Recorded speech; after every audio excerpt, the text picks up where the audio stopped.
Final song.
I am so happy today to introduce Keith and Hemda of Keith and the Girl and to induct them into the Podcasting Hall of Fame. Let's give it up for Keith and Hemda. Woo! Yeah! I'm lucky enough to call Keith and Hemda my friends, mentors, and colleagues. But when I first was introduced to them, they were just voices in my headphones. I started listening to Keith and the Girl when I was 14 years old. That's crazy. Thank you. I am 29 years old now, and they have been in my life ever since. I had that tiny little iPod, you know, the one with the wheel that actually turned? Do you guys remember that? It's crazy. When I sat down to write this speech, I thought about 14-year-old me, walking around in Canada, listening to the lives of these two New Yorkers, and I started to think about what drew me to them, right. And here's what I came up with. Keith and Hemda are insanely funny. They tell the truth, and they make you feel like you are not alone in this crazy world. I could list their accomplishments in the industry, of which there are countless, but I would rather talk about them and what makes them special to their listeners. Have you ever laughed at a podcast so hard in public that you've had to excuse yourself? I have, with Keith and the Girl. I've had countless moments of spitting out my drink, laughing till I'm crying, or gasping at the absolutely insane hijinks that these two people get up to. This is a classy ceremony, so I'll spare you the details.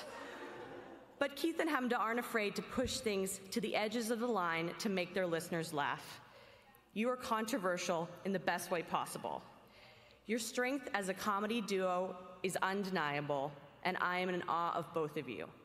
You have made us laugh through your own experiences, and you have introduced us to some of the funniest people in the world.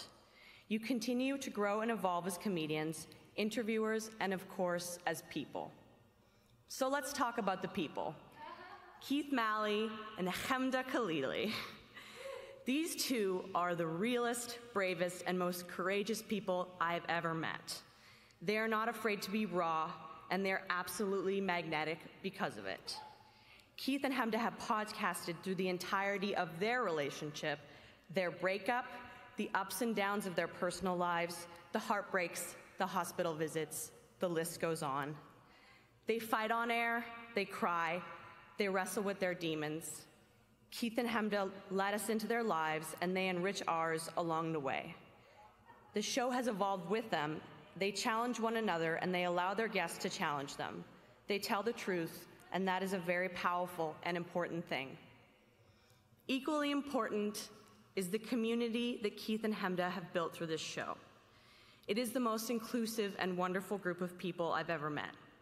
I remember going to my first fan meetup, back when having internet friends was very weird. I was a 20-year-old sitting at a bar. I had a fake ID. And I was nervous, wondering, what if people are mean? What if nobody likes me? And almost immediately, as I met the other people, I felt so welcomed. The Keith and the Girl community has given me and other listeners so much. I have made lifelong friends, and I have experiences and memories that I treasure most of all. And I felt, for the first time, like I belonged somewhere. You are so special to me. On behalf of your fans and your friends and the countless people whose lives you have touched, I want to say thank you, Keith and Hemda, and congratulations for this landmark achievement. You deserve it. L'chaim. Come on. Welcome, everybody. It's the Keith and the Girl Awards. It's yearly. This is the 11th annual KATGuh Awards. Hello, Hemda. Hi, and we're going into our 14th year, so it took us 3 years to figure out that we should give ourselves awards. 14 years, over 3,000 episodes. Ladies and gentlemen, Andrea Allen. Hello, Andrea. L'chaim. I'd say that the speech, it makes me cry. Oh, thank you. It makes me cry. It makes me weirded out that we knew you at such a young age. Did you know me? I think I knew you.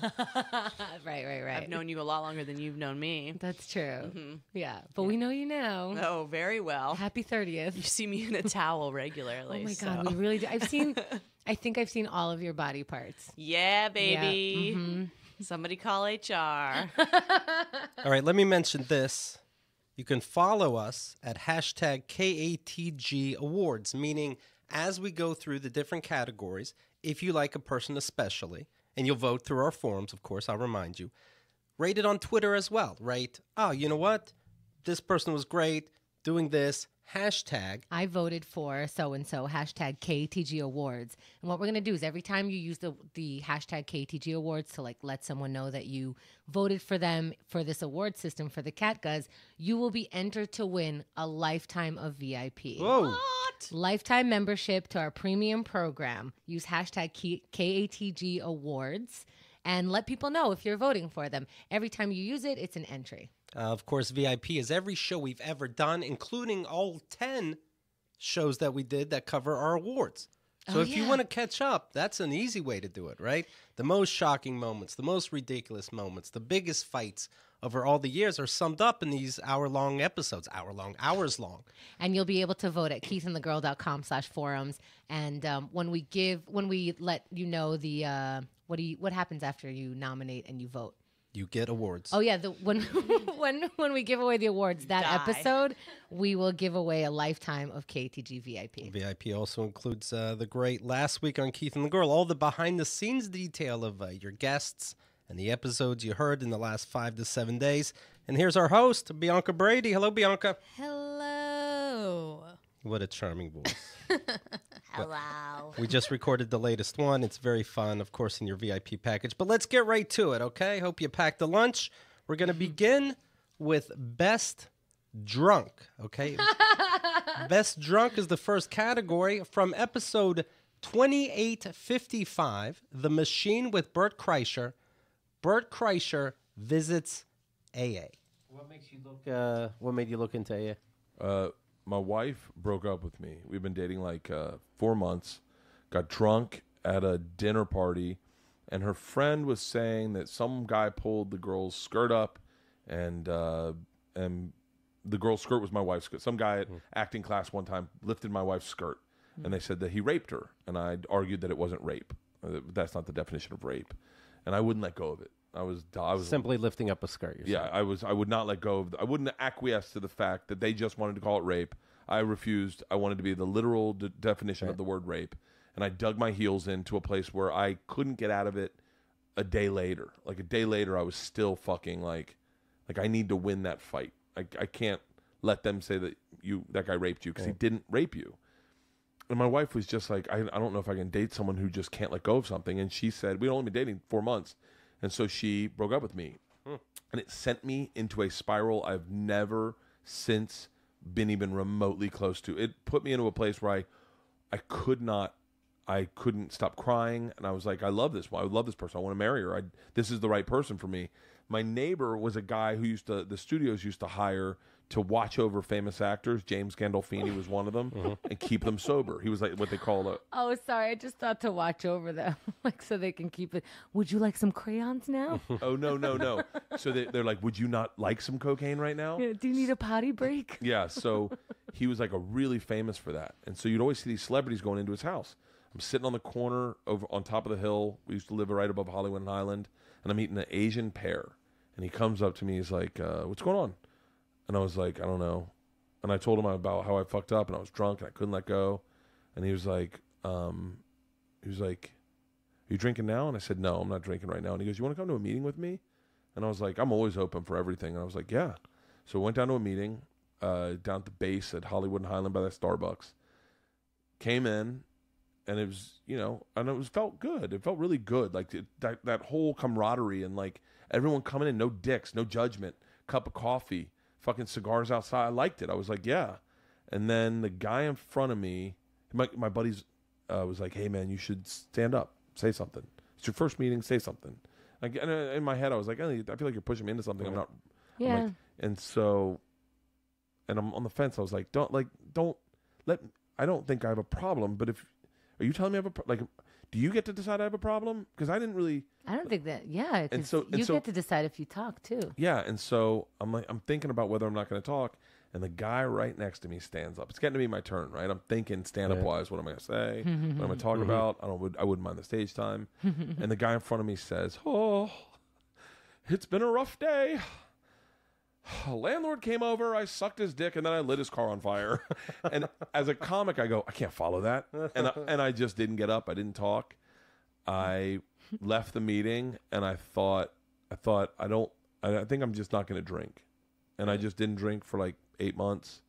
And then my wife and I were in Italy, and she got back together with you? Oh, yeah, like a week later. I mean, obviously you're saying wife, but a week later she came and she had said to me, I don't think drinking's your problem. I think you have other problems. I think you need to see a therapist. I think you have a problem with women. I think there are a litany of problems you have. You should go to a therapist. But I don't think it's drinking. But in my head, it was so much easier to say drinking was my problem. Like, so like if I cut out drinking, then I'm perfect. But I was still a fucking mess. And then we're in Italy one night. We're in Venice. It's about 10 o'clock at night. We're finishing dinner. We're starting dinner. It starts snowing. And they bring a bottle of wine. And I went, I really want a glass of wine. And my wife's like, have one. And I was like, no, I don't drink. She goes, look, I've never said you had a problem. I don't think you have a problem. If you want to have a glass of wine, we're in fucking Venice. Have a fucking glass of wine. So we each had a couple glasses of wine, and we walked around in the snow, and it was the fucking greatest night of my life. And I was like, fuck that. I'm not listening to anybody. I'm doing whatever the fuck I want for the rest of my life. And so that was He's yelling at nobody. Fuck you. I remember saying that. How fucking dare you think I have a fucking problem, me? Has it been a problem since? I've had run-ins where it gets away from you. That's what we call it in our house. It gets away from you. Nothing like an alcoholic finding his best Al-Anonic. It's so right. You don't have a I thought about this, and even though a lot of things start with I was drunk and fucked up, I don't think you have a problem. Right. We're in Venice. Who doesn't drink wine in Venice? Yeah, us drunks, and I'm speaking for me. It takes so many people to say, hey, something's going on, look into it, and only one person to say you're okay. You know? That's a good point. I've always liked you. You fucking know Yeah. me. Right. You're not a narc like these other fucking people. Right. Like, Keith, you call me up and you're so happy when you're drunk. How could that be a problem? I had an ex that I'm looking into drinking too much. And I'm like, you know what? I'm not going to drink for a while. And she got upset for a second and went, well, tonight I want to, so don't make me drink alone.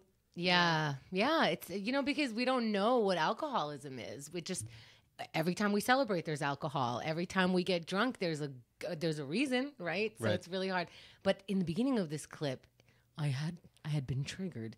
The beginning of the clip, he talked about not letting go of this word rape. Mm-hmm. And that happened to me with my brother, Michael. And if he listens to this, I'm going to get a call like, that's not what I meant. But here's what happened. I was describing a relationship, and I was like, you know what? In hindsight, it felt like this weird version of a rape. Like I felt emotionally raped. Like something about the manipulation of sex felt very rapey to me. And he stops and I go, before you stop, understand that your sister is talking right now about something that she's working out. She used the word rape. She might not have been like attacked in the bushes or actually physically raped, but please let this go right now so I could finish telling the story. And he's like, well, I just think the word rape needs to be, and I'm like, I know. Please, let's not argue the fucking word rape. And also what I wanted to add, and I didn't, is until you get sexually assaulted and then multiple times, please do not argue with this word with me as I'm telling you that I feel assaulted. Like, we can work out this fucking description later. It is a weird thing to hold on to. It's also a weird thing, like, I get that I'm speaking, but let's say I fuck up on a word. Later. It's like the word racist. When people react when you use the word racist, there needs to be a word that's not saying that these assaults are not like versions of rape, but as soon as men hear the word rape, they're like, you're going to call me rapist and ruin my life. This is now all about me. I have to prove my point, blah, blah, blah, blah. Like, it's like, stop. Let's just talk about what happened. Are you sure it was rape? Like, I don't know. I'm telling you I'm working it out. I'm telling you that I felt invaded.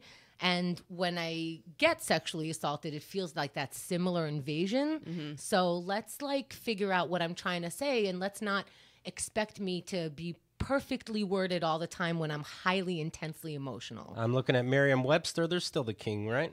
Unlawful sexual activity and usually sexual intercourse carried out forcibly or under threat of injury against a person's will or with a person who is beneath a certain age or incapable of valid consent because of mental illness, mental deficiency, intoxication, unconsciousness, or deception. Another, See, the word deception is really because you don't, it starts with unlawful. So rape is already, like, we can have an entire discussion on this. It's an unlawful deception. Mm-hmm. What is unlawful deception? When you're feeding a girl a drink at 2 a.m. or 20 so that you can get her in bed? Like, where do you cross the line into this description? Obviously, we can get it, like, a whole episode could be done on this. So please don't attack me while I'm explaining the attack. We'll figure out like exactly what happened. Right. Being carried away by force is a definition from Merriam-Webster as well. Anything the outrageous things when it comes to sexuality is under rape as well. So that's hard. Yeah I'd argue that, you know. By the way, what a fun look back this is already, isn't it? You guys really know how to start a comedy show. Amazing. All right. Up next, best drunk. Okay. This is from episode 2914, Retirement with Mark Douglas. So you can look these shows up yourself, of course, if you want to hear the whole things. This section is called Kevin Doucet Woos Hemda. Hemda was talking about being celibate, and this listener calls in the middle of the night. It's a voice message. It's the safest way to call because then you don't have to deal with your amour. But he tries to explain, hey, maybe I'm the one for you. And here's what he had to say. Hey, Keith. This is Kevin Doucet. Just thought I'd leave a message for Himda. Nope. I'm not sure if I'm saying that right. You're not. I say it every time we open the show. You're still not saying it right. Also, you sound drunk and like you're jerking off. Continue. I want to let her know that I think a lot of her. And I would like for us to...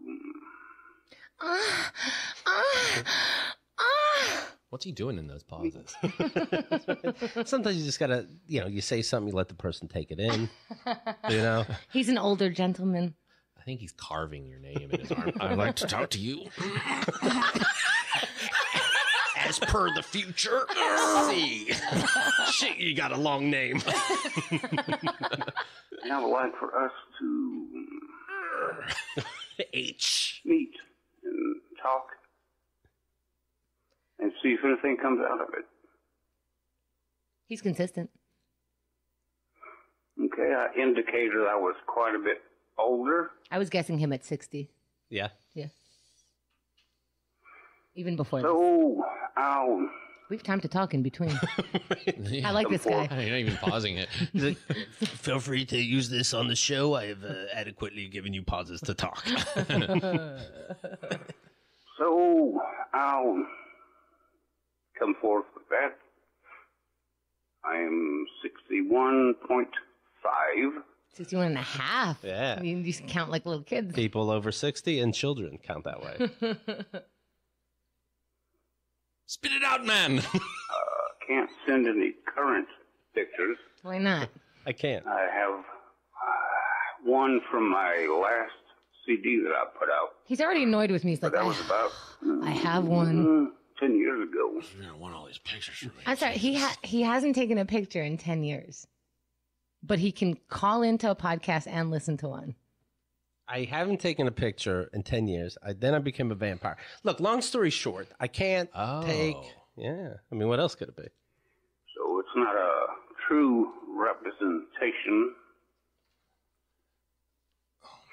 And you were spot on when you jokingly said that I wasn't so much into penetration, but going down on her. Was I spot on? He's saying that you mentioned something about one of you, I don't know if it's him or you, saying you're not so much into penetration. Me? I would never say that. I'm known for it. I would never claim. If I take it back, if I ever even hinted at that, just understand it's a joke. No, I'm all in, meaning all of it in me. Yeah. I wasn't so much into penetration, but going down on her. Well, that ain't true. I'm old enough that penetration is iffy. It's iffy to penetrate. Take a pill, my man. But he's saying if I heard him right, I don't know how. He's saying I could. Don't worry about it because I don't know how to penetrate anyways. It's iffy. He's saying it might be a deal breaker. Right. I might need to penetrate you. I think the opposite. Time. I think he's saying I'm not able to. I'm not able to penetrate, and I heard you can't penetrate, Yeah. so this works out. I've got what's called an innie. As she is, well, I would say bisexual. Maybe leaning a little bit more toward lesbian. He decided. I can definitely do. And then it cuts him off. Wow. But he knows not to give up. That's really fucked up when an answering machine hangs up on you. But anyway, what I was saying is, it seems like she is mostly lesbian. I'm so glad you called back. I am so glad because it really proves what a terrible fucking listener you are. I heard you talking about rape. I am not capable of any definition. And It's my new boyfriend, you guys. He has to win this award, right? Because he's so fucking sexy. I want to fuck right now. it's a little flattering, right? Oh, May 23rd cannot come fast enough. Jeez, I am so wet. And also I'm on my period, so maybe that's it. But like, my goodness, I would give him period sex on the first date. Oh my fucking God. Beth is saying, what did she say? Sheesh, I almost feel bad for this guy. Almost. Seriously, I can't arrive with sympathy here. Jesus H. Christ. Xerxes is saying, I bet after this call, he was like, nailed it. Kevin, I'll tell you what Hemda's doing right now, talking about this period blood and all this. It's trying to Enticing Keith. it's trying to push you away to make sure that you really care. So send another message and keep them coming for like ever. People in their chat are getting excited. Like, if he wins, do you guys call him to give him the award? We have to. Yes, yes. And I will only orgasm the congratulations. Oh my God, I'm so excited. On last week on Keith and the Girl, we spoke about Paul Hooper and my level of attraction to him. And so now we're talking about this guy. May 23rd, you guys. This celibacy is so exciting. Yeah, you're going to last. Give Drip, me a break. drip. You know what? The sarcasm doesn't hide it, Hemda. All right. It only illuminates my love. We have one more person in the category, for Best Drunk. This is from episode 2989, Sorry I Dipped, with Dan Soder. This time someone's into me, Hemda. Of course. John Linderman woos Keith. I got a text from a high school friend, John Linderman. Hey. Out of nowhere. Old Linderman's around? Linderman's still around. Yeah. And I was surprised because we played boards with friends and he happened to go play a game with me and in text I go, hey, and he doesn't write back. And I'm like, then what's the point of this whole fucking thing? Yeah, we're supposed to connect? Right. We were kids and we knew each other. Now we're just playing a game? That's dumb. That is really weird. So he texts me and says, just to preface this text, this is how it starts. Oh, fuck. I have been drinking since 9 a.m. This is at 1 p.m. Yes, tell me you love me. You need to shoot me a ... something when you do the stuff. I found your Kickstarter. You were my best friend in 5th grade, and we shared that first Andrew Dice Clay album. Great. I want to support our local, yes, your local, shut up comics. Is this how men say sincere things? Yeah. This is we Shut don't. up, you said it. Yeah, we don't have the ability to like when women open up, they just open up to each other. Where they're just like men, we do this weird thing where we're like trying to walk down a hill. Where you're like, what do you fucking move, dude? I love you. I love you because I have to love you. I will throw down for the cause. Selling my house and house on the 1st. I might just help you out. Don't ever stop what you're doing. Now, what's funny is That's drunk speak. yeah, That's not man speak. That's drunk speak. I fucking, dude, you're doing it. You're fucking doing it. Listen, Dad, sir. You're doing it. I saw you on Billionaires, and I love you again all Dude, over why didn't you again. tell me you're working in the stock market?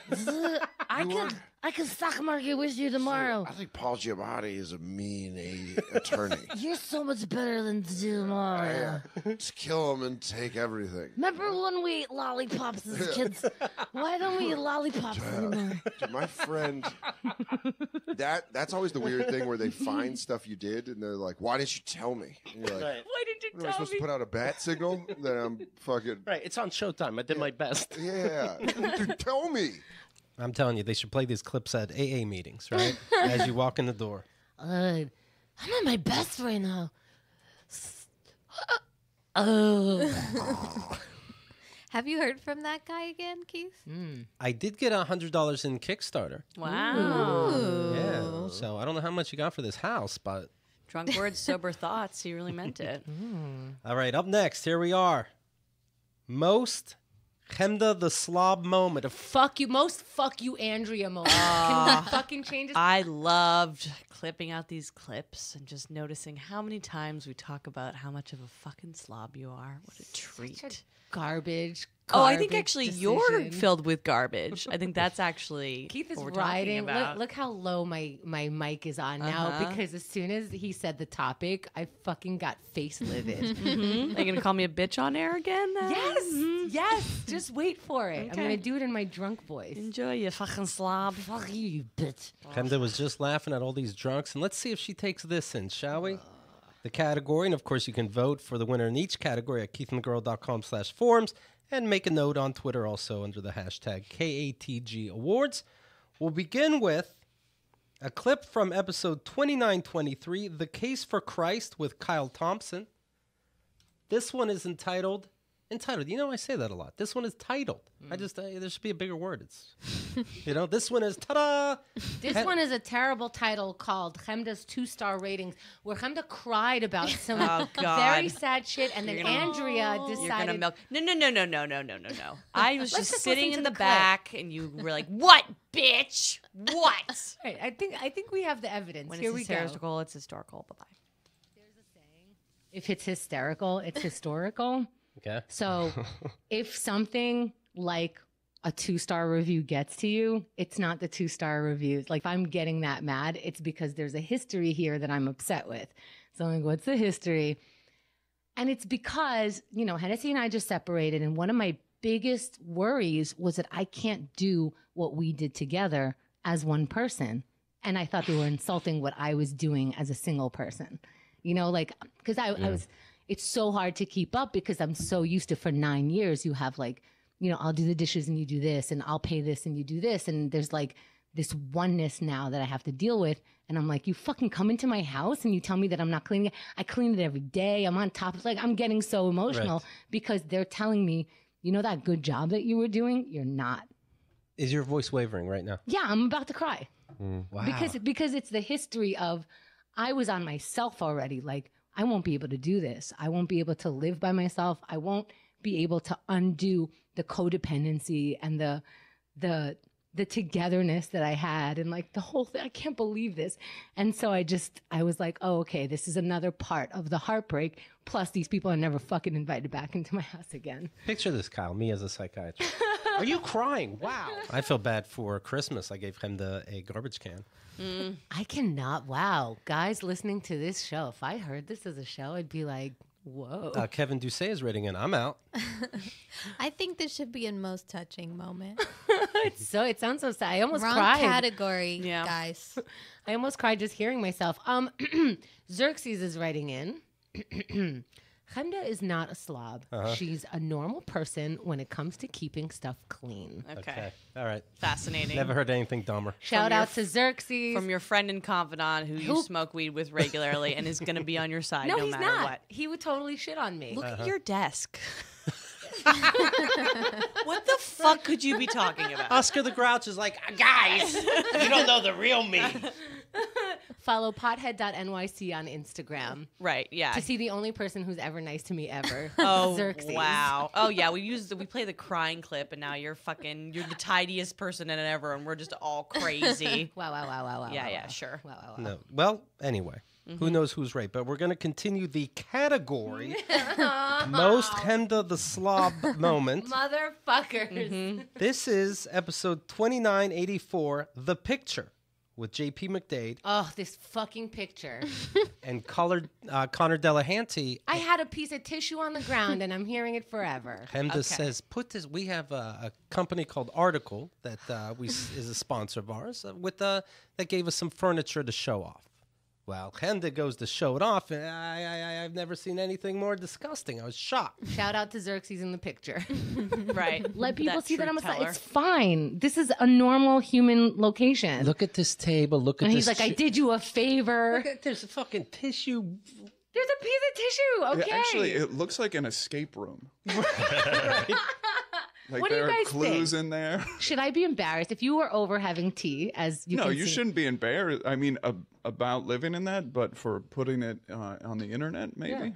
Why? If I was, why? That's the dumbest thing I ever heard. Like, unless you're, I don't know, pushing buttons or making controversy, you're not making any sense. You sound, Can I tell you? Okay, because I really want to understand this. Because if I'm a bigger slob than I understand, this has to like. You are then. If you don't know what is egregious about this picture, you are a true slob. I'm taking him to side Oh, here. As someone love who you. has lived in an apartment with multiple roommates and one fork. I have I'm no gonna say roommate, but okay. Okay, I but can't blame this on Chemda's anyone. an adult, and she doesn't have that. Okay, but wait, is it egregious because I'm representing a sponsor? Yes, Okay, but as a location to just come over and have tea.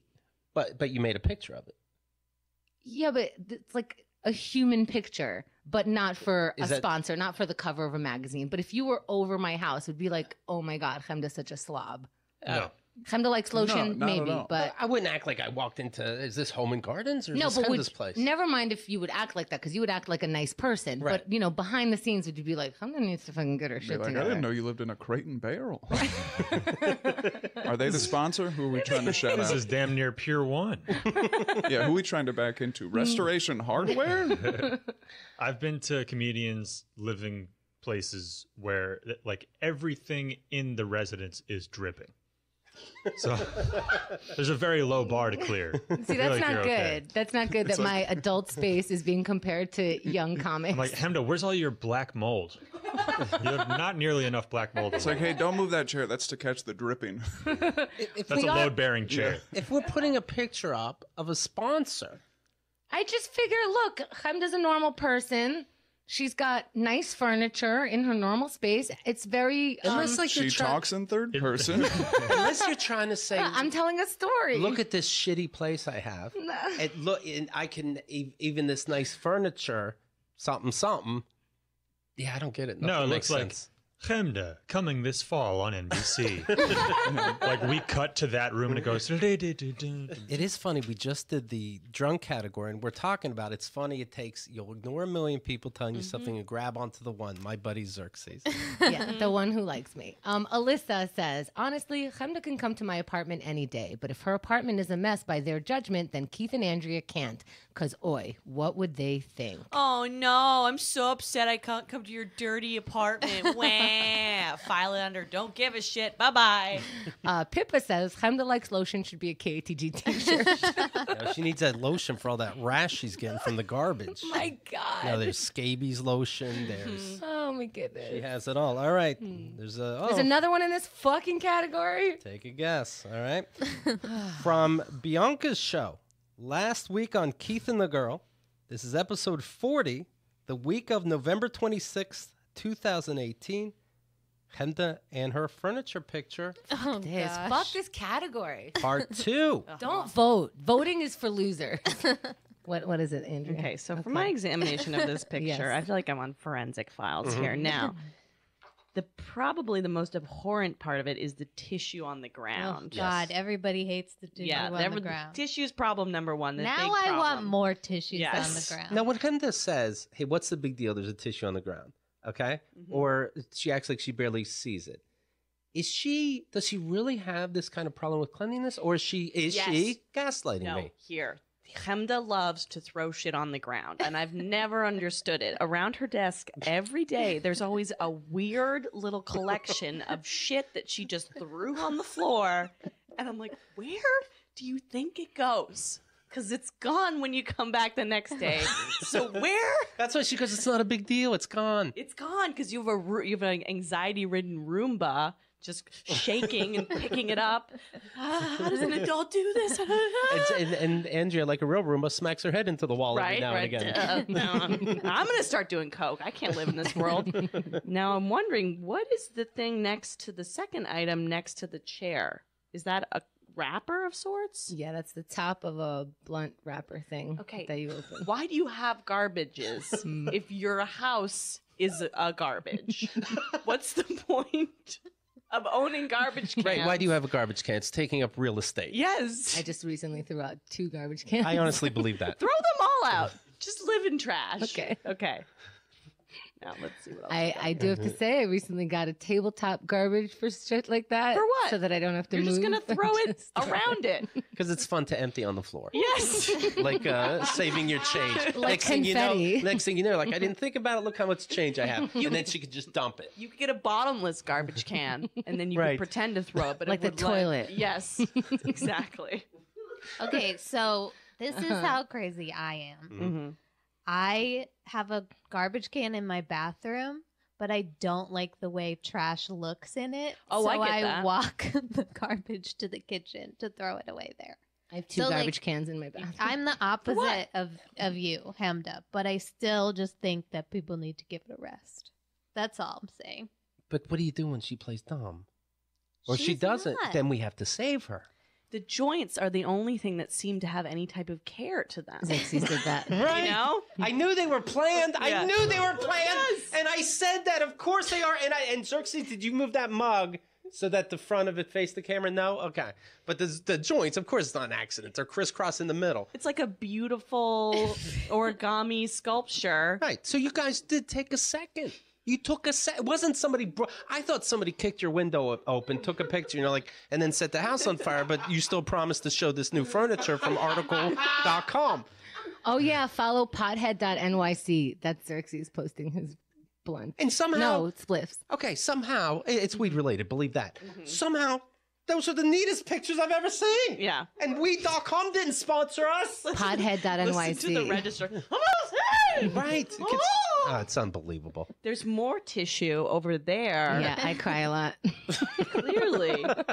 Give her a break, people. I'm going to give this a C-. Okay. And happy birthday. Thank you. Okay. Oh, good. I get to take it home. And then crumple it up and then just throw it somewhere. Who cares? Because it doesn't, life is easy. You know what I mean? I'll leave that. No way to know where that could go. You're also going high pitch. I just broke up with my cokehead boyfriend. I'm more mad about this fucking tissue. So, Hemda, here's the problem. Hearing that boy. back. Don't throw out the garbage can. You throw out the garbage. Oh, you know what I learned from this whole section and all these clips? Nothing. That Xerxes is my only friend. Right. And did you hear him howling at you during that last clip? Yeah, that's your only friend. So did you take anything in during this year about being a slob? Or it's just a joke we thought we'd what's that new word nowadays? Gaslight you We'd with? gaslight you. Here's what I got. Okay. Don't invite you guys over. Okay. No, I am in the process of becoming a better human. I was at Hemda's house last night. She didn't even know it. There's so much shit around. Oh my God. Here's my question. Does Article know how much airplay they've gotten in this picture? Because Use code KATG. they need to pay you more. Seriously. And how much I clean my house because of Article. All right, so what did you learn? Okay, so I am taking this year until May 23rd, and you're all invited to my house on May 23rd. Mm-hmm. And you will see, I should have taken like way before pictures because I don't know if, Andrea, you see that the house has changed ever since. It's been 6 months. Sure. It's improving. By the time, and this 3-month fucking off my leg situation, I can't clean anything anymore. It's hard to just pick up after myself. I have to ask people to transport my water into the other room. Guilt trip, Jesus. But Hamda's handicap. We can't make fun of her fucking That's right. slobbiness, right? Interesting. But when I get my legs back, Uh-huh. you will see nothing on the surface anymore. Maybe you should get your leg replaced by a broom. Like, cut it off. Don't do surgery. Just cut it off. Get a broom. Problem solved.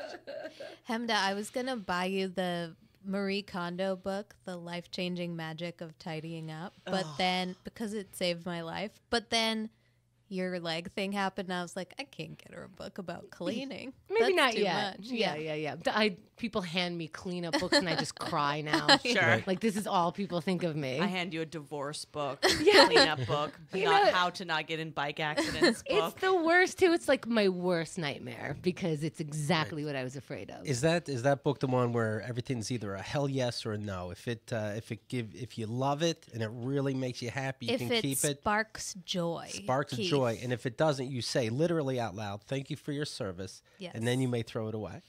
Well, gently, but yeah. Yeah, I've been in you Hamda's place it house for nice. 7 years. Thank you for the service. Thank you for.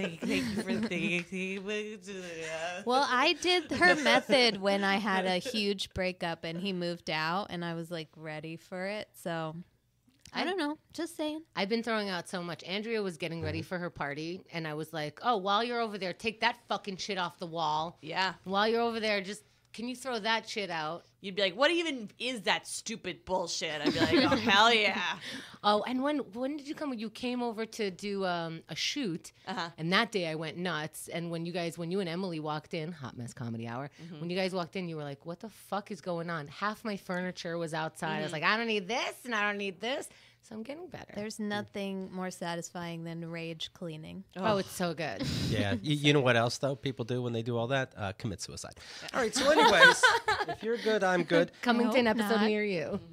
No, you can tell Bianca was feeling bad for Hemda and was saying, what were those stupid words you were saying? And it's like, we don't know her whole life, Anyway, that was nice of you. That, of course, is Bianca with Last Week. In fact, the end of every Last Week episodes has a beautiful song that you leave on. Thank you. And the hit song at the time, which just happened to win a Golden Globe Award, was The Shallow, right? From A Star Is Born. And, we disagreed on if it was good or tolerable. But here was us singing it, and you trying to get me right on board, and I did pretty well. All right. Well, got to end with a song. Okay, of course.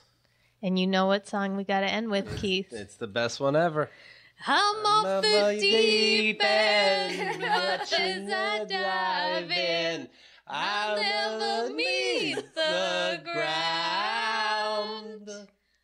We're far from the last week now. KATGuh.com. Beautiful. That's sweet. That's what, you know what? That's what it really would have sounded like in A Star Is Born if they did the song right when he interrupted her, when he invited her on. That's a really good point. He invites her on stage out of the She'd be blue. like, we didn't rehearse this at all. In fact, we just met. All right, most touching moment.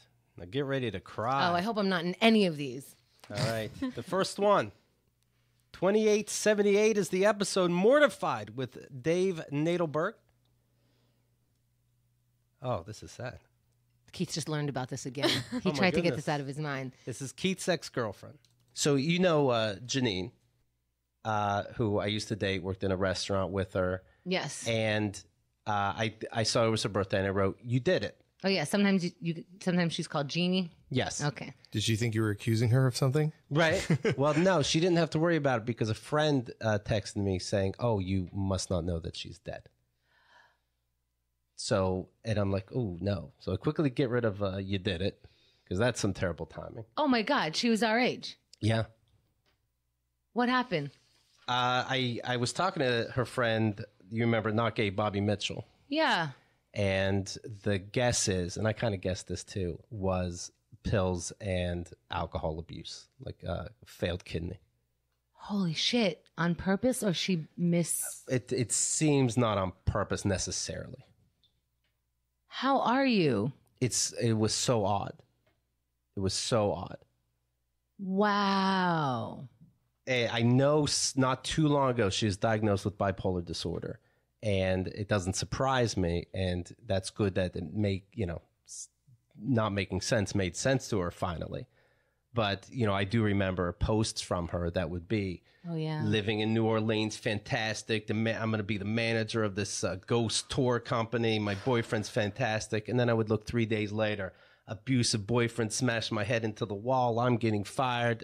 And then 3 days later, it was the best life possible. Everything, all the spirits around me. And then 3 more days later, a car ran into her and she was, robbed, as the police are saying, whatever. Is always very extremes. But yeah, I had no idea. I'm sorry to hear that. That's... Wow, we really need to get away from Keith. You notice that? Like, everyone has a bad year, but Keith. That's true. You know what I mean? It's like he's just out there pointing out everyone's shit. Keith, I'm really sorry, but what I think is very funny about this is men's response to grief. And I go, wow, Keith, how are you? And he goes, it's odd. It was very odd. It happened that morning. It's odd. Yeah, you might have a feeling. He's in shock, Hemda. Stages of grief. Jesus, come on. Thank you. Odd is not one of the stages of grief. No, I remember. Would you like one of my tissues off the floor? It's a trick. I was talking to her friends about it, and it seemed like she was willing to die when I said not was it suicide? Not necessarily, but she understood it. And what a weird thing I remember saying was that one of the friends was with another friend. Janine just died, and they were leaving, someplace in some voodoo shop in New Orleans. And the guy goes, "Excuse me, did you just lose a tall, bubbly blonde that was into making the world a better place?" Oh, Jesus! And I understand that's very broad, but if I died, the first thing that comes to your mind isn't Keith wanted to make the world a better place, Yeah. And then and he says, "Well, she's standing by me and wants you to not try to figure out why she died." Oh, Jesus. Oh, boy. Yes. That's odd. Right? Yeah, that is odd. Yeah. See, Keith, that's odd. Yeah. A feeling is not the word odd. Neiman Marxist wrote me and said, "I met Janine as Jeannie Dean. She and I met at Occupy LA, which feels like ages ago, an offshoot of Occupy Wall Street. I'm just finding out about her passing on Keith and the Girl." Oof. This is so surreal. I was actually listening to last week on Keith and the Girl. Surreal or odd? Towards the end of the show, there was a focus on 2 particular guests, Grant and Dave, that compelled me to want to revisit. And just by dumb luck, I listened to Dave's interview first. Does this make sense? Dave Nadelberg Yeah. is the person who was on the show when you announced it. I love Jeannie. May she rest in peace. There you have it. She was such a, I mentioned this on that episode also, but you can hear her laugh in Keith's first album. And she would show up she was a huge part of Keith's life for a little while. And then, they broke up and just kind of half-ass kept in touch. But when we had a big thing, she would show up. And when we were in LA, while she was in LA, we did a live show. She showed up. And this is how happy-go-lucky, it was I guess a manic version of it. But she was so sweet. She's like, "Oh, this is so exciting." And she held my hand. And I was like, I am so awkward right now, but I know this is such a lovely person just holding my hand. And the whole time, and this is what happens when people hold my hand. I just have monologue in my head the entire time. Like, do I let it go? When do I let it go? If we're clapping, do I let it go? Or do I just keep holding her hand throughout the whole show? I don't know if I know her really well. And then I was like, how well do I need to know someone before I'm comfortable holding their hand? And I'm like, pretty well, it turns out, because I am uncomfortable. She's doing such a nice thing, though. Why am I such a bitch the whole time? She's passed away. God. I know. Let her get away with a handhold. That's all she wanted. God. And even Hemda said no thank you. Yeah, I know. I was holding her hand the whole time. Do you guys ever write to, do you ever go to gravestones, or do you write on social media to a dead person?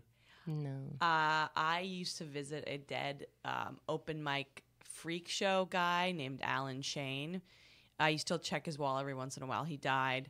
and someone wrote, he had really gross bits. He was an odd guy, but someone wrote "Eat God's pussy" on his wall. That's And great. I was like, I think he would have loved that. I think that's what Alan wanted. So Yeah, I did. I wrote on her social media. I wrote, "Who was nicer than you?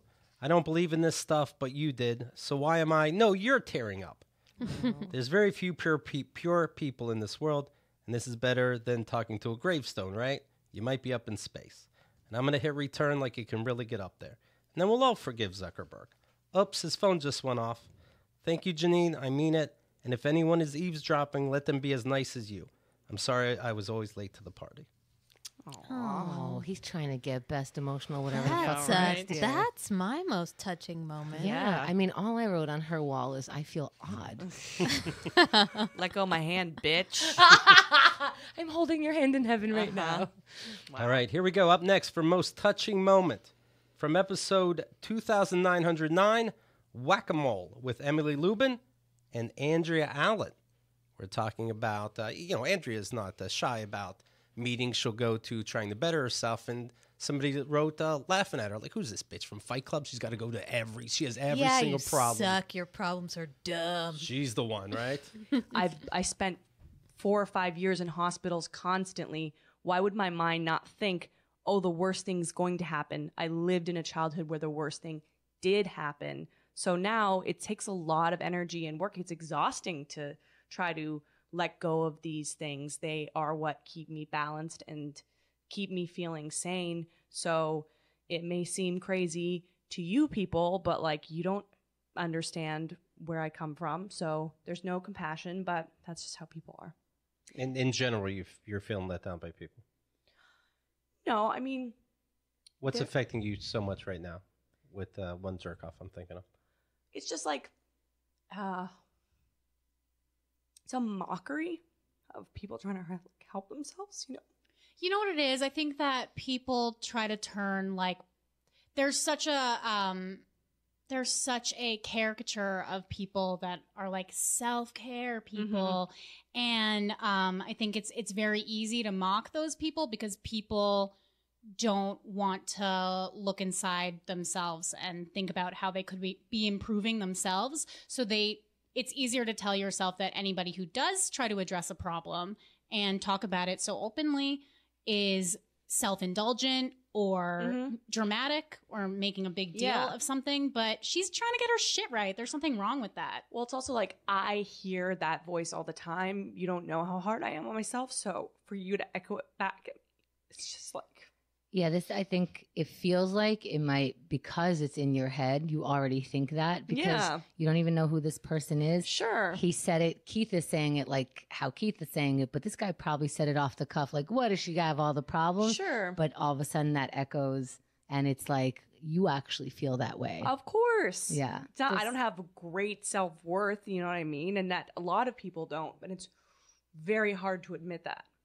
So does it feel better to hear? Yes, you do have problems. No, I mean, it doesn't. None of it feels good. Right. I don't want to be here, but I am here. Now, when you rehear this now, Andrea, does it make you sad, or are you like, well, why was it such a big deal? Yeah, it still makes me sad. Yeah. Yeah. I don't know. It's like I'm still going to group therapy, and yeah, it's definitely like it does make me like the beginning of this process to where I am now. I feel so much relief and clarity about things that hearing this makes me like, yeah, you were right, and ignore those people. But it's still like a daily battle to like not feel guilty for taking care of yourself. But you know what's funny is we're so repressed as just people, and we're so talking about this stuff is so taboo that when someone talks about it a little bit, it sounds like where are all these emotions coming from? And it's like all of you have all of these emotions, and they either have surfaced or you're pushing them down, or you went through the emotion. But if you are pushing down anything, you're probably hitting a wall, you're probably fighting with your waiter, you're probably yelling in traffic. All of that is little mommy and daddy issues that have been planted your whole life, and you're just going like, I'm fine, and then you're acting like a fucking piece of shit. And then when you hear someone actually going through something and sharing that with you, you feel so uncomfortable that you're lashing out. So good luck with your feelings. Maybe you feel a little odd. Preach. I like how Emily swoops in to defend me. That was lovely. So It's like, cute. my wife is going to talk for me right now. I'm not in a position. I was blindsided by that, and I wasn't expecting to get so emotional, which I don't enjoy getting emotional on the show. So I love it. Enjoy, people. Well, speaking of mommy and daddy issues, up next in this category of most touching moment from episode 2936, Keith's new fiance with Kyle Acasio. The category or the topic is Keith discovers his mom has dementia. So apparently, I'm looking this up after the fact, and I realize a sign of dementia is That you like roller coasters. loss of inhibitions. You love to talk to strangers. My mom would not stop talking to strangers. Specific strangers. And then we saw a pattern. It was all minorities with dreadlocks.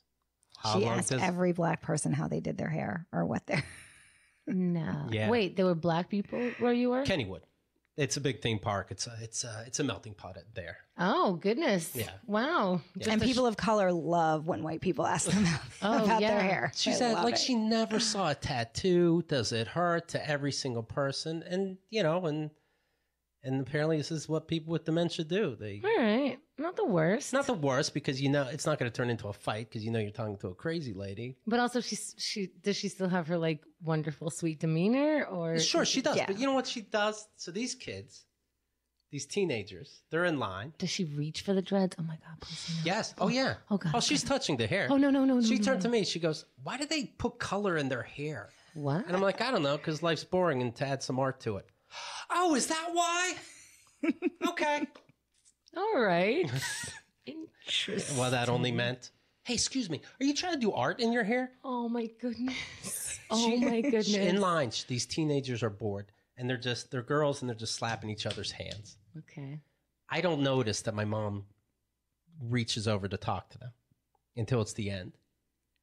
And I realized my mom was asking them to please stop slapping each other's hands. Why would you be hurtful to each other? Okay. And she explained that God put her on this earth to stop any kind of hurt to one another. That is why she is here. I believe it. I believe it. And she was ready to cry again, because why would people slap each other? Oh, my God. That's like the sweetest disease. I'm so sorry. It's the sweetest disease. Yeah, I was saying about how she was at the theme park and she got off of a roller coaster. It was too much. And she says, I'm going to throw up. And my brother sitting next to her says, well, turn your head to the side. Well, she's a child now. And she throws up in her hand and carries it. And she's not carrying it, obviously. Pretends to carry it as she gets up. Thinks it's, you know, it's still the Great Depression. She can only use one napkin to clean her whole body. It's the saddest thing.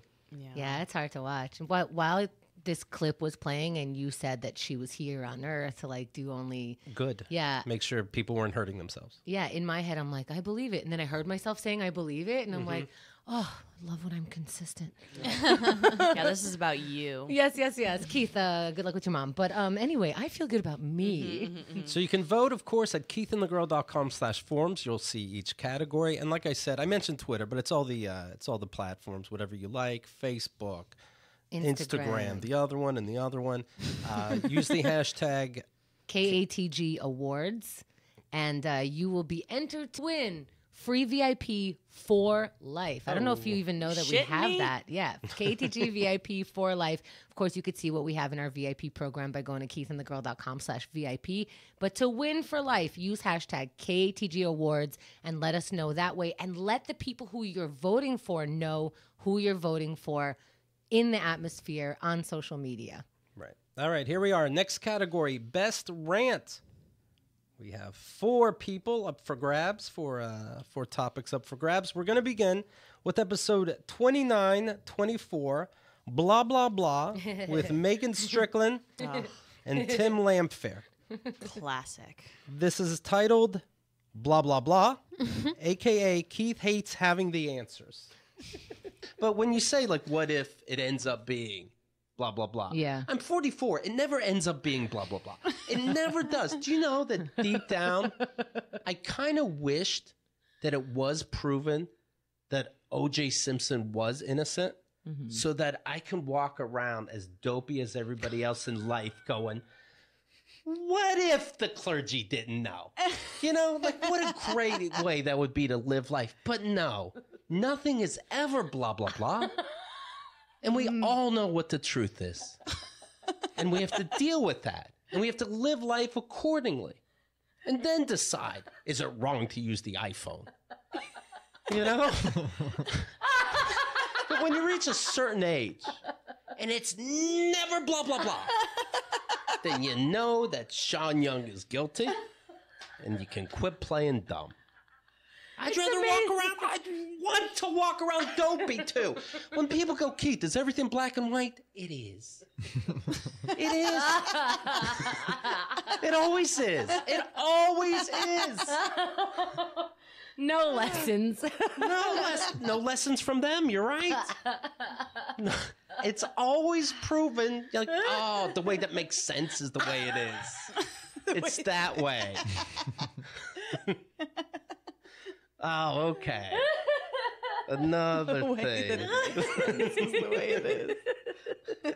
Okay, all right. So, first of all, I can't picture somebody drinking 16 glasses of wine. Okay, so what else is true? And you don't think video footage could be manipulated? It's like, what a way to shrug through life. I wish I could. You know? When you say, Keith, did you look at another side of this story? When you rate that in an email, add your age.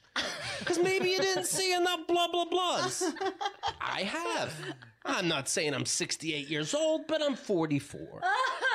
And there's never been a blah, blah, blah proved right yet. Thank you. Who counted the wine glasses? Honest to God, at 5, I would start counting. When your wine glasses get in the 6-packs, I make a note of it if I'm with you. Start tallying. Yeah. I'm still confused about who drank the wine. Sean? Sean did. Sean Young. Okay. And the bill comes. It says 16. That's right. You don't get free ones. You know who counts for you? Everybody else. You can just sit back and relax and enjoy your wines. Right. 7. Oh my goodness. In fact, they'll strike 2 from the record because you know what? Fuck it. What's the difference? Yeah, every 10. That's easy to keep track. Yeah, it's Roman numeral counting. Who can keep track? I don't need a clicker. I see the bottles of wine. Isn't that like it's 4 bottles of wine, right? 4 bottles of wine is probably 16 glasses. Yeah, that's a lot. That's a lot. Yeah. For lunch. I would think that those were my laptops too. Okay, listen. I have been right. I thought the restaurant was mine. Okay, I've been to a restaurant before, and they give really small glasses of wine, and you're like, "Am I paying so much for this wine?" Blah blah blah. Okay, point made, but still, you know the truth. You can tell when kids are lying. You can tell when adults are lying. They're kids that are physically able to work. You can tell when these people are lying to you. And we're doing a story on Sean Young making up that she stole computers because it doesn't even make sense. Because a film company told her she could break into a building and take them. You know, when somebody's talking to you and telling you half a story and you're like, yeah, well, you know, a lot of times it's like, oh, I was set up, and then that's why it's confusing. Of course it's confusing. It was confusing to me, and that's how I knew I was set up. What's interesting is people don't think that we know when they're lying, and we don't think that people know when we're lying. But when you watch a movie, you don't need music in the background to see that character is lying. He's being portrayed. And then as an actor, they tell you, okay, now you have to act like you're lying. What does that look like? We don't know. It's never blah, blah, blah. No, that was the best. Beth is saying that's another T-shirt, another KATG T-shirt. Nothing is ever blah, blah, blah. Well, I mean, okay, 16 glasses. Well, if you were in Italy and your wife insisted. All right, here we are. From episode 2970, Kentucky by Choice. Yeah. No. Oh, God. With Vicky Cooperman. It all started with Tracy Carnazzo, a couple episodes before that, when Tracy said, I was with my black boyfriend. We went to a friend's wedding in Kentucky, and he was scared about lynchings. And then I got some letters coming in saying, where did this come from? He wasn't scared that he'll be lynched, but he was scared that a lot of racism might happen his way. Lynch-like, okay? I don't want to fight over the word lynch. Right. But I'll look it up, and I bet you that's what he meant. Good point. Anyway, this is Keith versus Kentucky. He doesn't know what he started. Other than fully, he doesn't know what he started. Let's not get into federal tax. I'm your fucking daddy, and you're welcome. The money we get back compared to the money that we give you, get a fucking clue, and don't even act like these states are equal. When you look at my goodness, shots extra fired from New York with no guns. Look at the American flag, and I'm telling you, it is unfair that all the stars are the same size. Wow, wow, wow, wow, wow, wow, wow, Whoa. wow. You know it's true. Wow. Kentucky, it's time to secede. Do it. Enjoy it. Like we don't know how to make ribs here. Okay, what the fuck? Is that what they're? I don't even know what food they're known Who for. knows? Bluegrass. Kentucky Fried They Chicken. eat it I don't know. daily. Bluegrass. Yeah. And they listen to it. Your favorite Yeah. thing, We music. I have a banjo store right down my block. You have nothing that I need. Nothing. Wow. Laurel. Yeah. What do you got to say for yourself? You have nothing that I need. You don't. You need our money. Keith will never ghost anyone because he needs to tell you on the way out how he feels. What else is Kentucky known for? Lynching. The Derby. The Derby. Oh, that's right. Okay, they got the horses. Yeah, that's fun. We ride horses for fun in Times Square. Right, exactly. Yeah, you got to go and get my hat like I'm a person. And it's what is it? The race is 1 or 2 minutes long. It's 2 minutes long. And people just get there. The rich people show their Yeah. hats. That's what they like doing. Yeah, they love it. The thoroughbred racehorse thing is not, it's not an argument for me. I don't need thoroughbred racehorses in my life. Like we don't have racehorses We have racehorses here in New York. We've got, don't we have two? Belmont and Preakness. Why are we all showing off about the abuse of our animals? None of these animals want to do any of this. I'm saying there's nothing Kentucky has that New York doesn't have. Nothing. Except for all the racism. You guys are champs in that. Where did you get this from? Look it up. Right. It's not a good history. Oh my God. This is one of my favorite episodes of all time. Oh my God. You know how they say, like, you don't want Keith to be on your bad side? Your whole fucking state. You have nothing that I need. Nothing that I need. You know, that's a great breakup line. I said it then, I'll say it again. I think it's a great breakup line because it's true. It's not necessarily you're a bad person. You just have nothing that I need. And you decide what that means in the middle of the night while you're thinking about it. Yeah, because Keith knows how to dismiss you in a way where you're just like, I don't know how to argue this, but you're a fuck, I think. And then it's like, but you're telling me the truth, which I think I asked for. I was looking for something that I need, and you have none of it. So, Hey Keith, remember when David Lee Roth did that Bluegrass Van Halen album? I mean, what are you arguing about? This person wrote me the letter. If you remember, their name was Yanni. Yeah. But I heard Laurel, so I started saying Laurel. But they bragged, well, in Lexington, we're very evolved. In fact, we're one of the first cities to ever ban cigarettes. they have a gay mayor also. They banned, who? A gay mayor in Lexington. That's what she was also like. A gay mayor? Mayor of Mayor. Lexington. Great. Fantastic. Yeah. Okay, first of all, let's acknowledge these cigarettes. Your number one export's tobacco. You're throwing it down the drain. Forget it. Didn't she also say they have a university? And a university. You have to by law. You're a state. Yeah, I think I was saying, like, you know what I never do in New York? Ask you to come over to see our site. Oh, we have horses! Fuck off and never come. You don't want to visit New York because you don't like it? Hey, that's cool. But convincing me that Kentucky is worth it? I'm not convincing you New York is worth it, and every other movie is trying to. Fine. Oh, yeah, you have nothing that I need. Those Kentucky movies. If there's a movie that happened to take place in Kentucky, Kentucky's going to be in the title. Do you see what I mean? Yeah. When they play over, like, okay, when they're doing reality shows and they play, they're not saying this character is smart. Sorry. That's my wedding song. All right, here we go. From episode 2992, How to Spot a Trickster with Steven Spinola.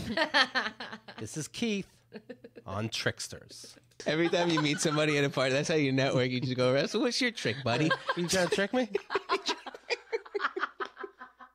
I'm hardly ever wrong. I want to be wrong. That's it. But that's your range of emotion. Who's tricking you and who's not? I don't want to be living in a world of magicians, but I see you. Oh my goodness.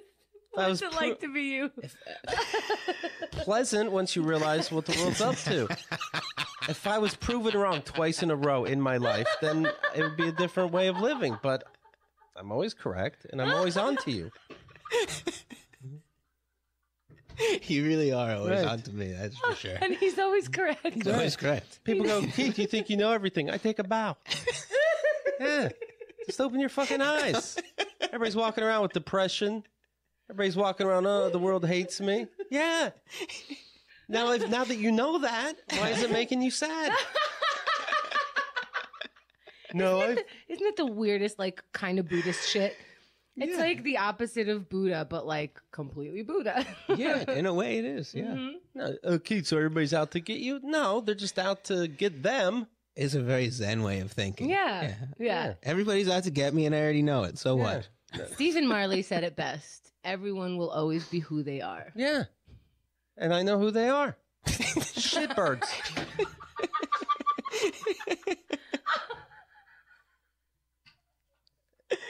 And then yeah.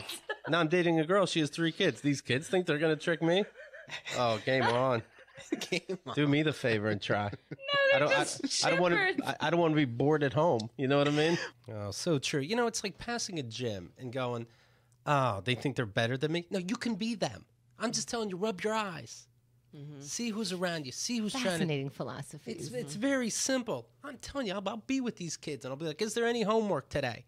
And they go, "No." And I'll look in their backpack and I see homework half done. I'm ripping it up. And they start crying. I go, "What am I ripping up? What am I ripping up?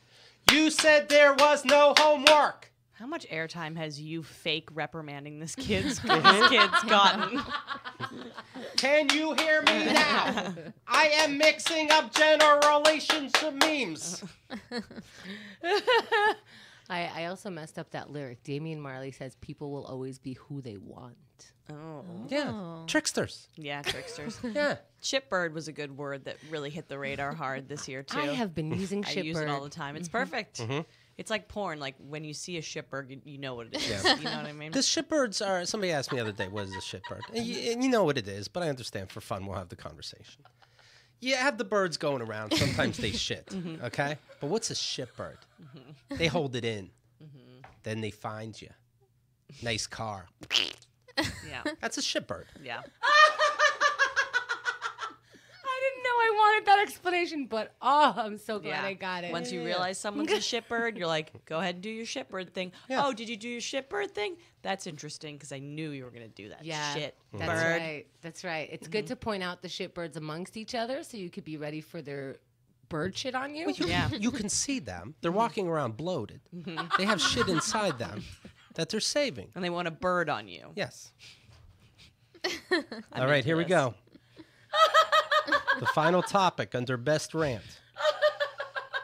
From episode 2938, Louis C.K. returns with Andrea Allen.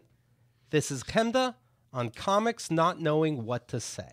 Oh, Well, that's the thing. I have a male comedian friend. He's very funny. He's been on this show, and he said something to me. He was like, all the young male comedians are in this position right now where none of us wants to stand up to the big daddy, like at the cellar. Well, now you know how we feel when someone's dick is out in a hotel room. We don't know what to say. Yeah. You don't know what to say, and you're not being directly threatened at the moment. You don't know what to say, and you could. Maybe Louis C.K. will hear you and not hire you in the future. I am in front of his dick right now, and I have to make that decision. Yeah. So think about the next time you don't want to talk because you might lose your thing. That's why I jerked him off. Do you now understand that? You're afraid to talk. I'm afraid that his dick is out. What's going to happen if his dick is out? Then we do hook up and then something goes weird, or maybe he could fucking kill me. I'm not saying, obviously that is an extreme situation, but sometimes. No, it's not. No, it's not. It's not. No, it's not. And I'll tell you why. When someone's dick comes out, it like randomly. I don't go, well, this part makes sense. Right. Yeah. You got to think everything now doesn't make sense. Yeah. And my everything is threatened Yeah. right now because you are willing to do this. Yeah. How which far means- will you go? Yeah. Which means anything could happen right now. Yeah. Which means your friends can come in right now and take out their dick. You might have an S&M room in the second room. When I tell you, when you think that I'm exaggerating this math casually and very quickly happens with every woman. As soon as something weird happens, our math starts murder happening. math. Do I get out now? If I get up now, will he get so angry this will get worse? Yeah. Can I take him?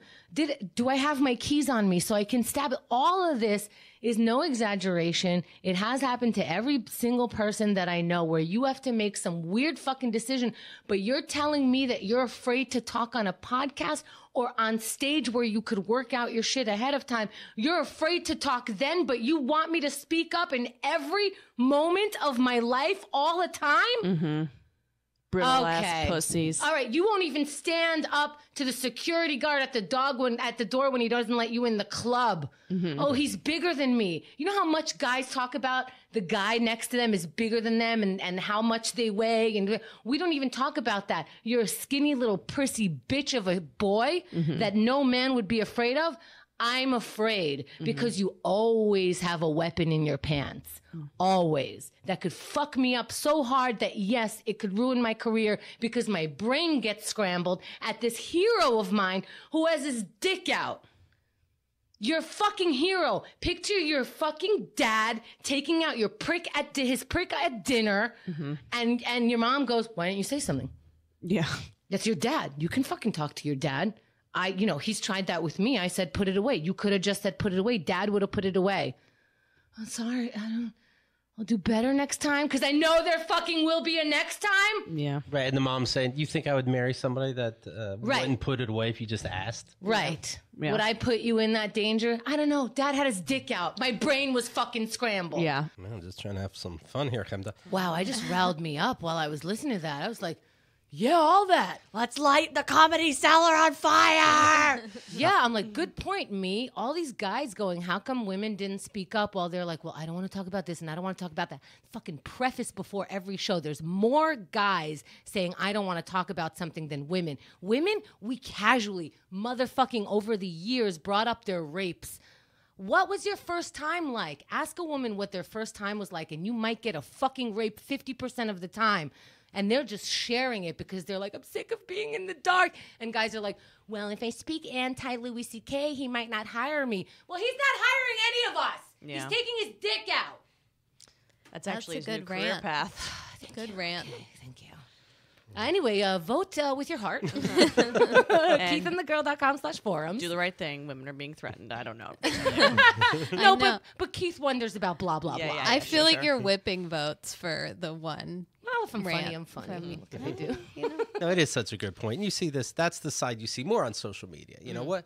You got to be careful what words you say. That's what you have to be careful for. Yeah, of course. We know what it's like to be careful what words to say. We talk around your words all the time so that you won't realize that you're sensitive, because we can't let you know you're being sensitive. We're just sensitive to you, and then you call us bitches when we cry. Maybe you should cry a little more. Pippa saying murder math, accurate. That's right. We have murder math, we have rape math, and we have keys between our fingers because that's the math that we get to often. Yeah, shout out to Emily Felice for getting me little like brass knuckles, but they're like pink and cute. When I was walking home to the train one night, some guy was being weird, and I just like put them on and like waved them at him like, I got these. You want to dance? Because I'm in a bad fucking mood. No, when I date somebody, I buy them a bow staff. Yeah. To walk around, just in case. I go, just in case, honey. All right, let's take a little song break. Speaking of which, here's your buddy in mine, the great Mark Douglas. And this is called The Story of Louis C.K. So, are you guys familiar with the song The Hurricane by Bob Dylan? Sure. Okay, that comes the story of a hurricane. Right. Okay, so, anyway, so I just thought, you know, it's a story about a rise and fall of a public figure. Okay, there's no racial slurs in this one, right? I don't think so. Okay. Okay. Okay. I'm going to be doing probably a loud Bob Dylan impression here. Okay. Two girls running out into the Aspen streets to escape their favorite comic who just beat his meat. Moments before he was so gentlemanly, but they never saw it coming, literally. Here comes the story of Louis C.K., the man who couldn't put his dick away. You know he did it more than once.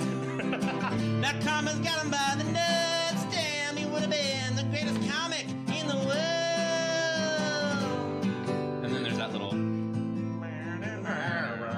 Which I would probably put in some, like, some of Louis' more, like, incriminating material where he's just like, I just came in her face and fuck it. I wanted to, so I did it.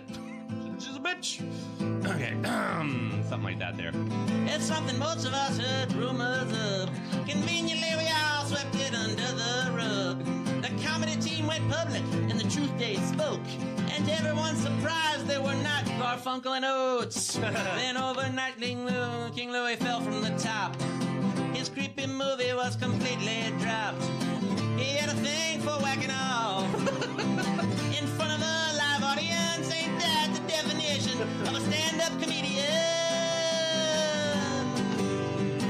Yeah, basically that's it. Yeah. Yes. Good for you. Oh my goodness. Such a good song. He's such a talented musician and writer. Mhm. Yeah, I love it.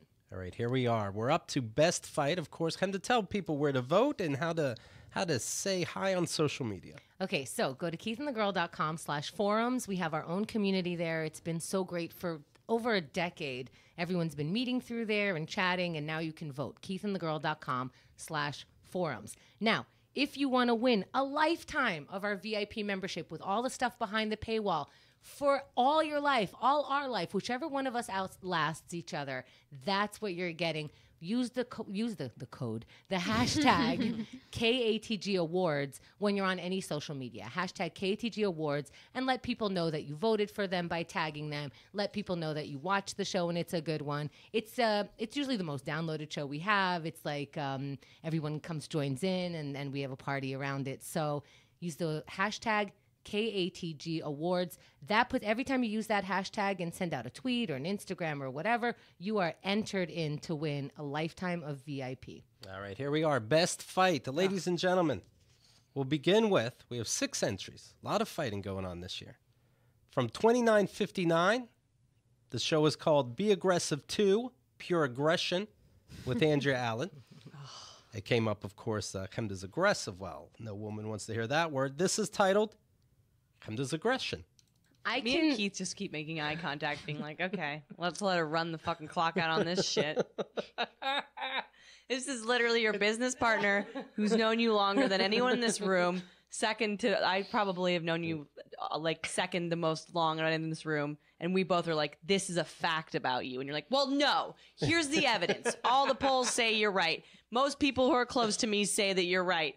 But there was a good intention behind it in this one example that also confirms what you're saying. So how would you? I wouldn't. I'd kill myself.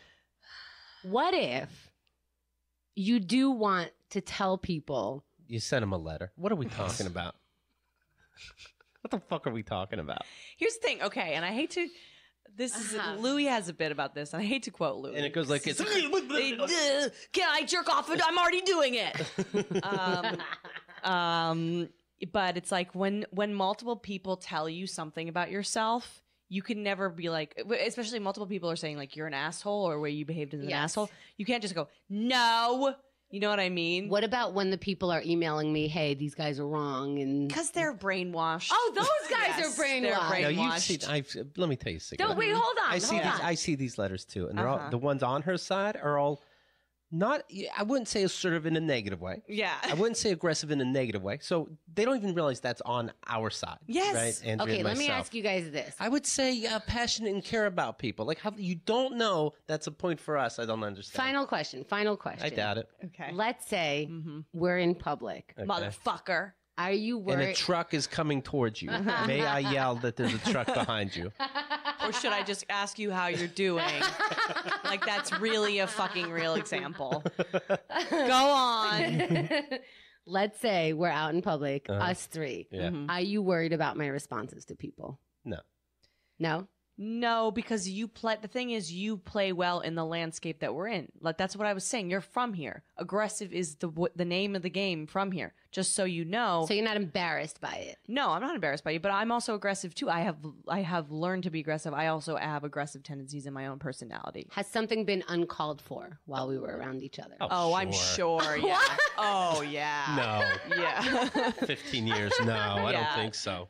Do you remember any of this? I mean, you'd have to give me a minute, but I'm sure. Yeah. Sometimes someone will, Okay, so I was talking to Emily about this. I know you've seen my road rage. I would like to say I don't have road rage anymore. What are you talking about? You literally got out of a car when we were in LA and was like, "Move, motherfucker!" Okay, wait. I would like exited a vehicle while you were in the driver's seat. How I wouldn't be nervous about that, I don't know. And you started like waving traffic down during a fucking some sort of parade where people were like drunk and crazy. I'm like, she might get shot because she's being like on the hoods of cars, like, come on, what are we fucking doing? It was the Hollywood Bowl, and they should have a system by now when a concert lets out. You there. What is so fucking hard? You're a truck. You are the long horizontal piece in Tetris. You slide over here. Hello. Yeah, that's you and Xerxes, same person. Now, Henda sees it says a no honking sign. She's like, yeah, what's the problem? You move. But you're human honking. You loved it. I appreciated it. No, you loved it. You were like, wait, just for the record, you said we would have been there. You were asking for it. You said you would have. Yeah. You, Andrea, said we would have been here all day if you didn't get out of the car. Totally. Okay. Agreed. Was it crazy aggressive for you to exit the vehicle while driving and like flag No, other cars I'll tell you around? why.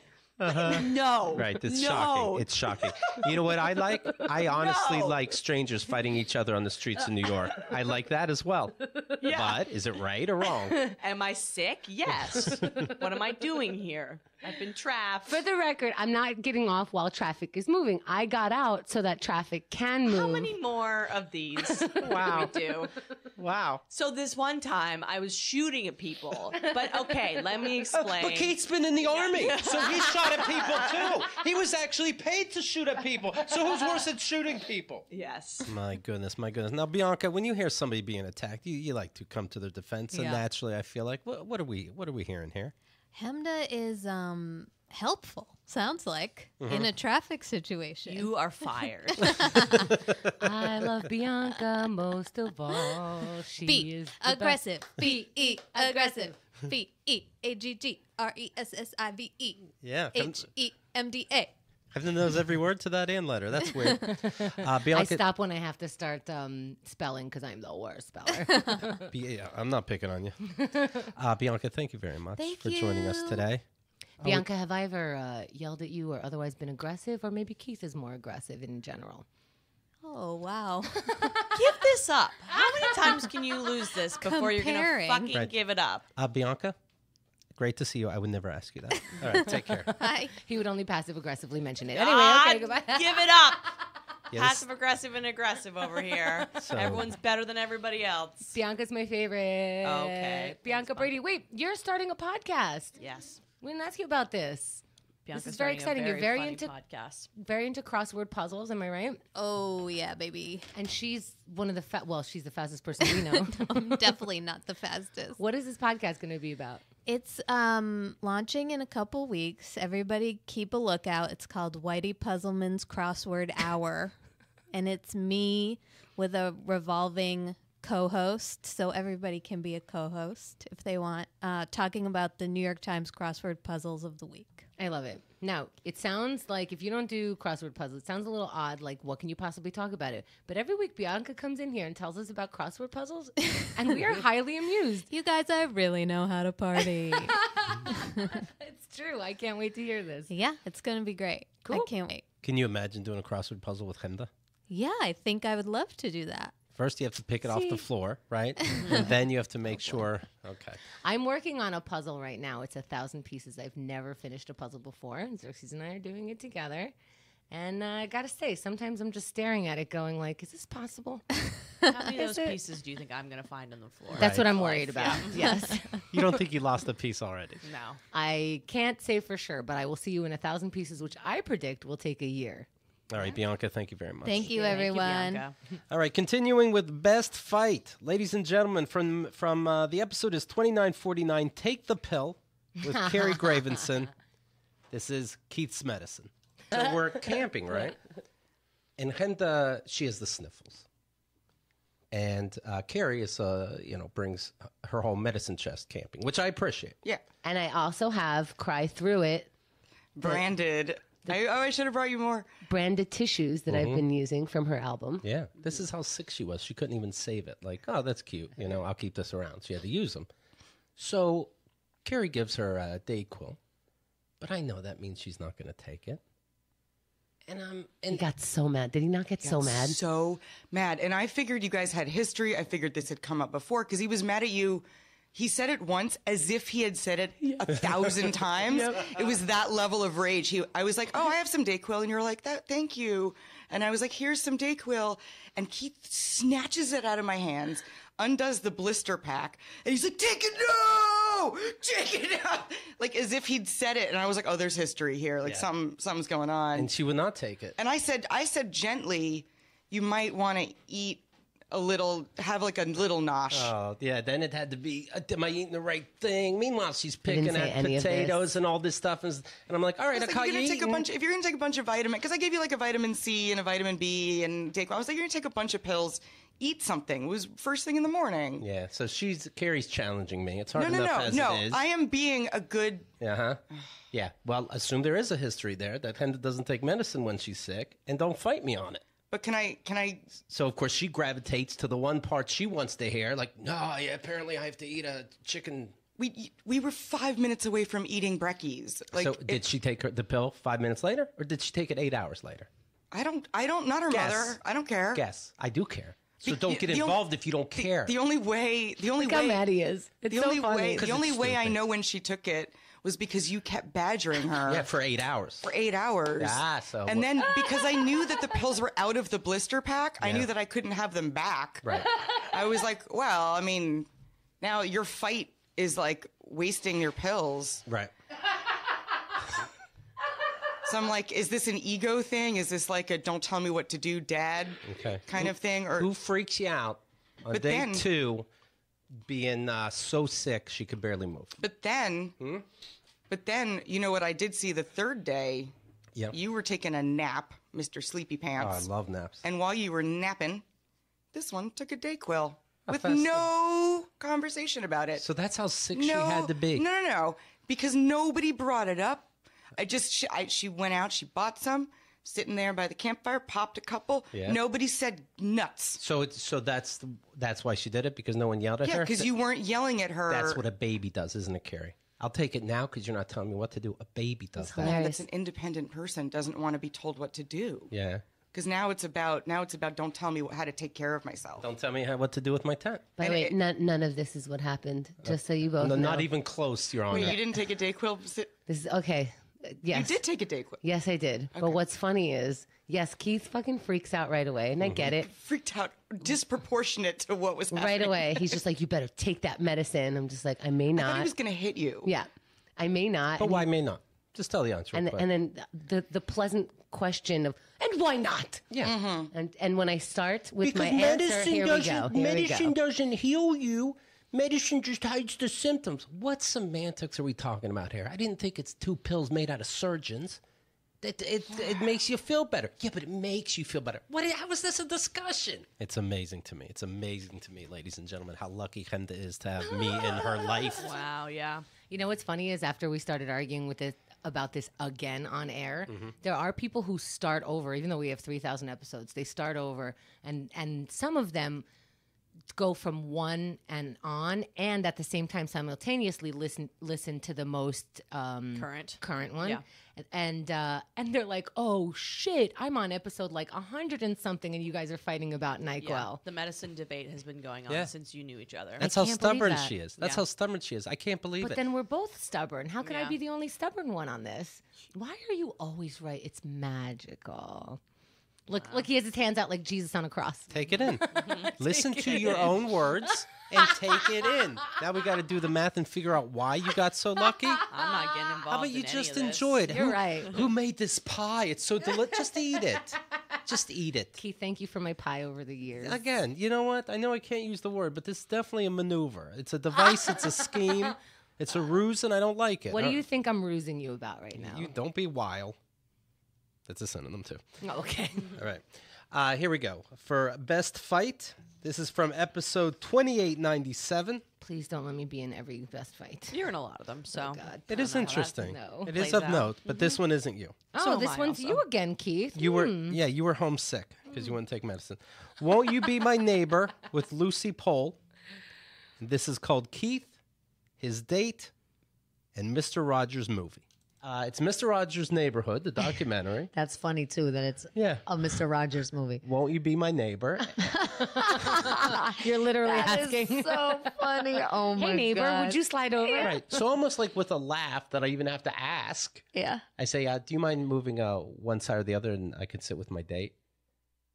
And they're just staring. Oh God. And I go, okay, you must not have heard me, or I who knows what? Maybe you're from another country. It is New York City. Yeah.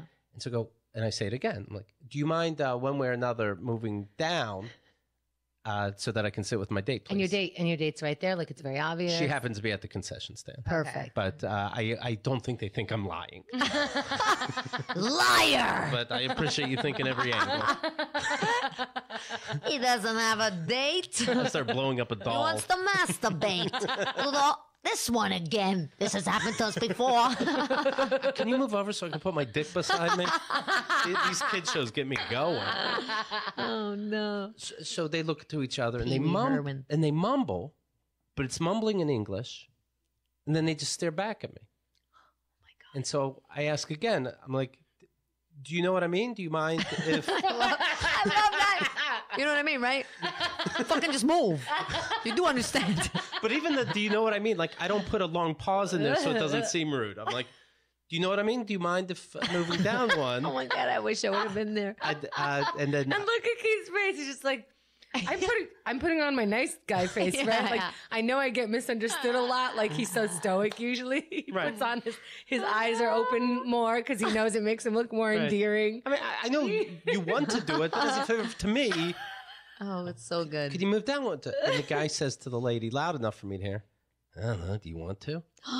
And she goes, oh my God. No. What? And he says, no, yeah, not especially. And then looks at me. And I go, what? And he goes, we don't really want to. Okay. That's what I said. And I'm like, like this can happen? I didn't know you can legally do that. Seriously, I'm listening to this again, and I'm just thinking this can't happen. Right. So rude. It's crazy. What are you considering? You're actually sitting there and having considerations in your head, then considering it with your partner, and then saying no. Right. I want to know the thing that happened in your head that said, do I? No, I don't. No. Even though movie theater seats are now luxurious, there's plenty of room. No. Right. I want to see what Mr. Rogers has to say without someone sitting next to me. In fact, I bought the house next to me because fuck neighbors. Every time Mr. Rogers was saying something sweet about neighbors and friendship, I turn around. I ended up right in front of them. Like, hey, huh? You taking this in? So you sat on either side of them then? No, we were going to sit on either side. We ended up, what did we do? Oh, because their tickets were on either side. And what happened was, it happens to be, and tell me if I'm wrong, that 2 other people didn't show up. Yes. And they ended up sitting there. I mean, and I get that it's like, well, there were 2 other seats. No, there aren't. In the middle of a movie, these people might show up and we're sitting in other people's seats. Right. Yeah. So, and but maybe we give them an out because they didn't see Won't You See My they're Neighbor. shitbirds, Hemda. It's true. I mean, if afterwards they were like, oh, we got the message from Mr. Rogers and we realized we're stupid. No, of course not. I'm joking. No, I would love to blah, blah, blah that. No. They had the same sourpuss attitude on right after. It really is the shittiest person you can be at that moment. Yeah. You Right. really are your worst self. It's not like, can I have some of your popcorn? Right. And even then, I'd give you some of my Right. popcorn. Like, this is you watch the movie at home on Netflix. You don't like being with people. Right. Yeah. Right. I love Your Lucy. one chance to do a nice thing in this shit fucking disgusting world. Can you move down one? I thought about it. No. Of course, if you vote, you can do it at keithandthegirl.com/forums and on social media. Add the hashtag KATG Awards. Each time you say hi, it'll be an entry for a lifetime of Keith and the Girl VIP. And you know what? If you vote for Lucy, rate hashtag Overwatch. Yeah. Then you'll start a dialogue with those freaks, and we can merge our freaks together. All right, ladies and gentlemen, Henda's horny, but what we're going to do is move on I forgot I was horny. We're going to move on to best fight. She can't help herself. Oh, fights get me riled up. Yeah. It's speaking your native tongue. Right. Right. You know what that is? You ever hear it? It's killer, killer, killer, Yeah, killer. yeah, exactly. But she's like a swan, like a beautiful, serene. We do that when swan. we're celebrating. I know. That's what's sick. Yeah, I know you do. We just figured it out. Okay, we got our eyes on you. It's all right. Just an FBI file. 2961. The show is Jesse Doesn't Watch Your Show, Jimmy, with Jesse Joyce and Christian Finnegan. Jesse Joyce working for the great Jimmy Kimmel. I just want you to know that you'll be hearing this clip, but just realize that after this show, Keith, me, and Jesse Joyce went to have pizza together, and it didn't end. Oh, yeah. It did not end. It will never end for Jesse now. No, Jesse has to be right. Yeah. But also, Keith will be like, so you don't So does listen to the Keith. show. Yeah, Yeah. It'll just never, this will be a forever thing with them. But when my thing's common sense, and he's being a fucking idiot, I mean, just by hearing these words, who do you think is the side of right? That's all. Anyway, here it is. Jesse doesn't watch Jimmy Kimmel. I'm telling you how the show works. No, I believe you. He's saying I'm just telling you because- how TV works. If I wrote for a show, I would watch that show all the time. I'm not saying you have to. What you're gonna watch Julia Roberts anecdotes? What's to watch? Do you know what I'm saying? Because maybe Way to sell it, You're not Jesse. selling the show. No, that's not what I mean. Why would anyone watch it? No. I didn't write that. Right. I don't know why people like Tom Cruise, but let him do his dumb thing. No, that's not my point. My point is my job is to write the first part, and so we watch that. Why not take all the jobs? What are you talking Why about? not be the best? That was the weirdest sentence. What does that even mean? What in the fuck are you Why don't you talking take about? all the jobs? So I watch that, and then I go home and spend time with my child, and then Oh, I didn't know this put would him to take away bed. time from you loving your child. Yeah. I didn't. We should have started with that. Yes. This is crazy to me. And then I got to go to bed because I got to get up to write stuff for the next one. Right. So I'm not still awake at 11:30 when the And show's it's like, on. hey, do you want to do a skit based on what Billy Bob said yesterday? Yeah, I don't know about it.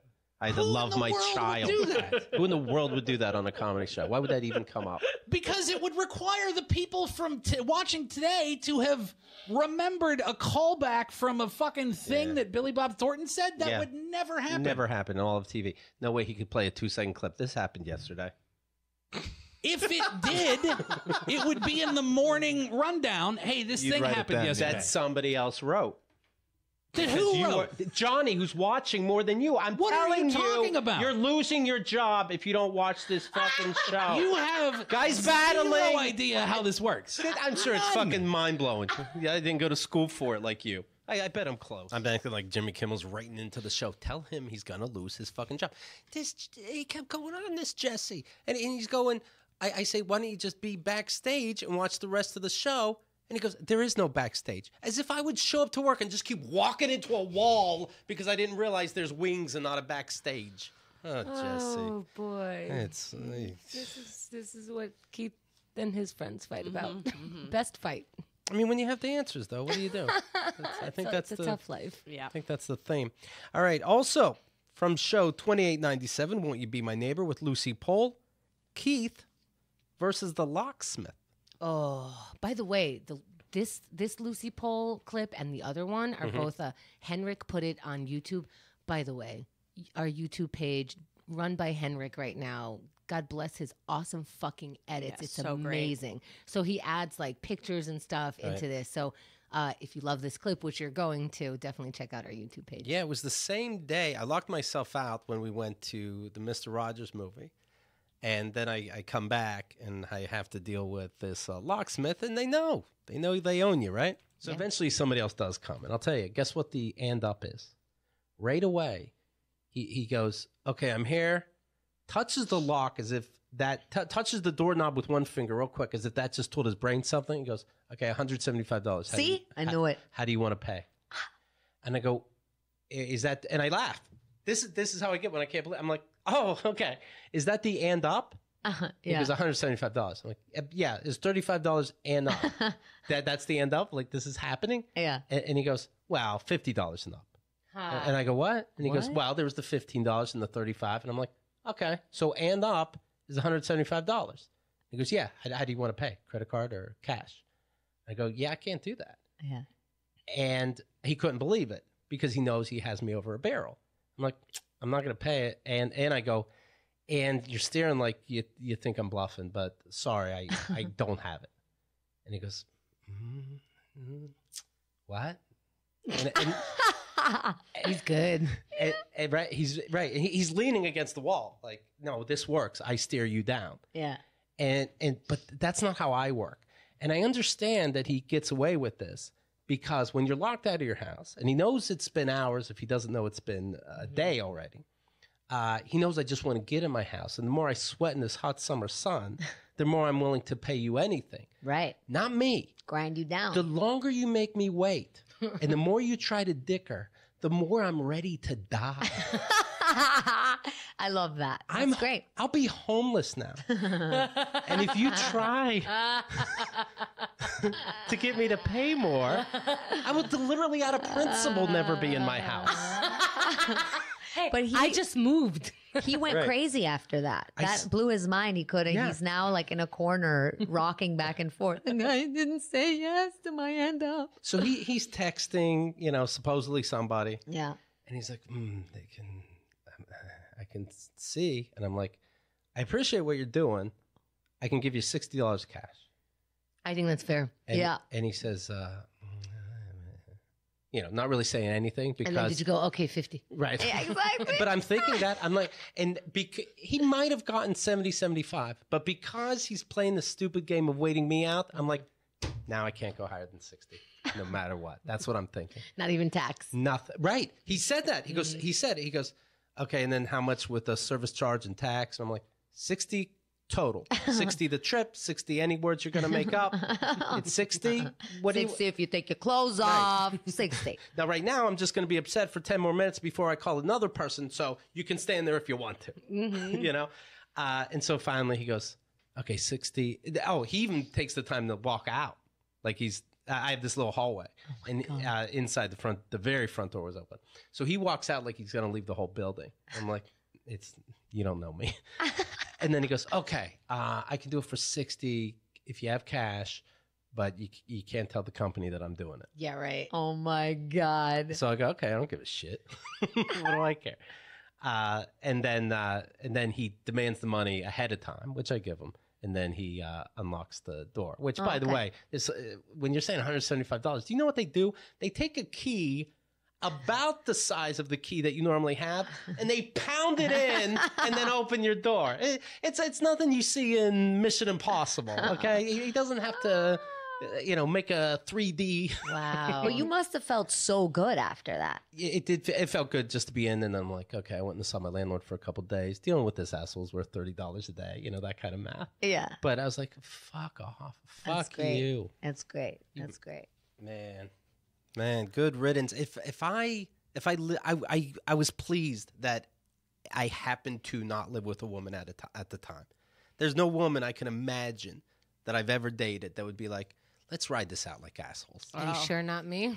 Because I am so proud of you in this clip. Yeah. I am Thank you. so excited in this clip. This is a life lesson for everybody, that this key that Keith didn't have, and this guy who had full power over him, like, you won't get into your house. Do not, never give up, never surrender. Yes. No, this is like, people try to fuck with you all the time like this. I had an experience like this with movers. There's like certain types of New York City services where you'll always get fucked over the first time you do it because you can't anticipate all their weird moves they're going to make. Like when you're like, or words you're going to make up. Like they'll say something like, blah, blah, blah, blah, and you're like, you seem like you're saying that with authority and I don't want to argue with you. And I had a move, but I've done this dance before. So the last time I moved, I had one of these, and he was horrible. He did everything wrong. He was trying to upcharge me right away. I called his company. I was like, this guy's trying to upcharge me, all this stuff. The company calls him. He's all like neutered by it, whatever. And then he tried to, we still tipped him because we tipped his guys because I'm like, you're all shitbirds, but you did do the work and I'm going to tip. And he came back to the door and he was like, oh, you didn't tip us. And I was like, I fucking know I did. Wow, extra shitbird shit. Extra shitbird. And he was like, no. And he was counting it out. I'm like, I know you just gave it to the other guys and you're coming and you're a big, huge dude. It's me and another woman just standing here. And he's like, no. He's like counting it out. He's trying to like gaslight me. And I'm like, I don't know. Then I didn't tip you then. You know what I mean? It was just like, And I was like, I'm going to call the police if you don't leave. Because it was like, there you go. Fuck you, shitbird.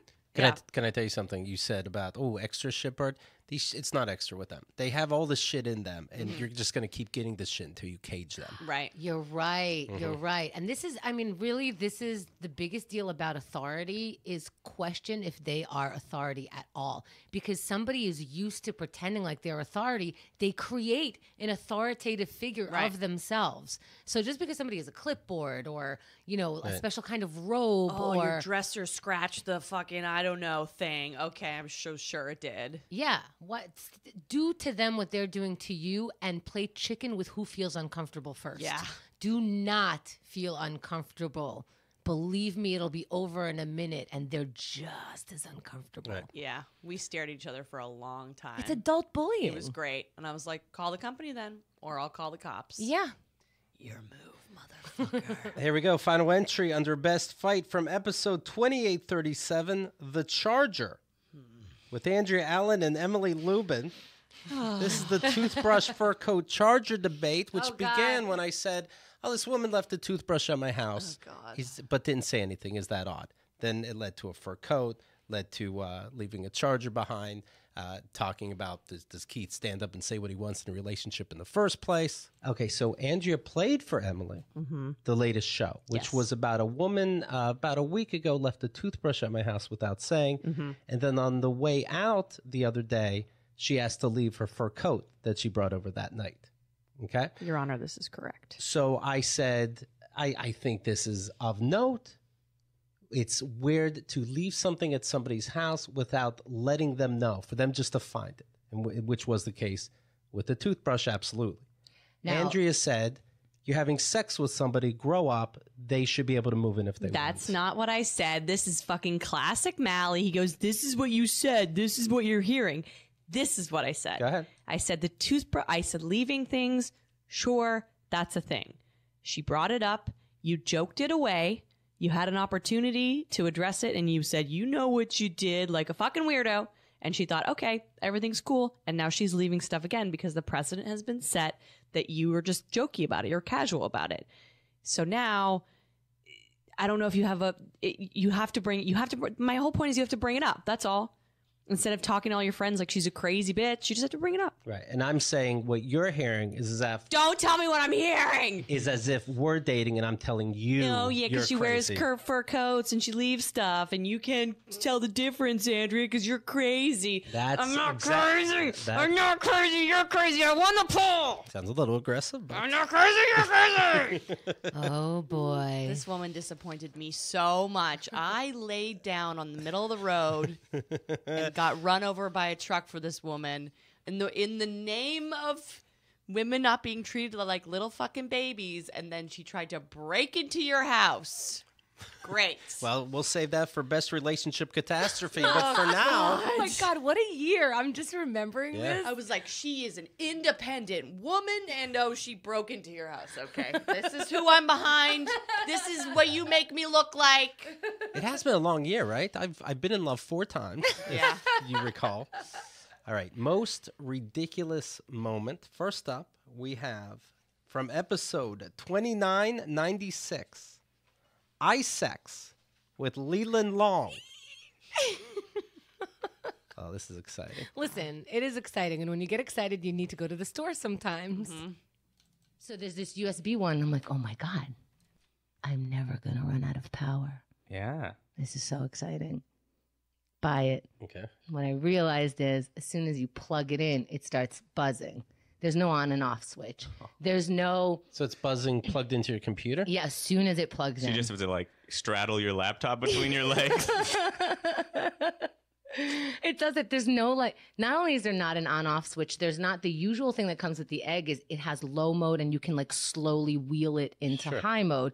Here it's just fucking, we're going. Yeah. Yeah. But what I realized is, well, my hand could do the other parts. It just you can press low and then harder, and that's like, you know what I mean? But wait, so just to be clear, you plug it into the computer to charge it. Not even, no, not to charge. As soon as I plugged it in, it starts going. Plugged it into what? To the USB port. In a computer. Yeah, you see the... in a computer. Yeah, Now, in a computer. does it run while not plugged in? Like if you charge it for a No. bit? Oh, so it only runs plugged Yes, in. that was so weird to me. And then wait, I realized, wait. Yeah. So it's a vibrator. It has a cord and then a USB thing. So it has to be plugged in all the time for you to use it. Yeah, you see the thing that you put Oh. your phone into your. I follow. I was just picturing a vibrator with like a dildo with a USB jack on the very end of it. Yeah.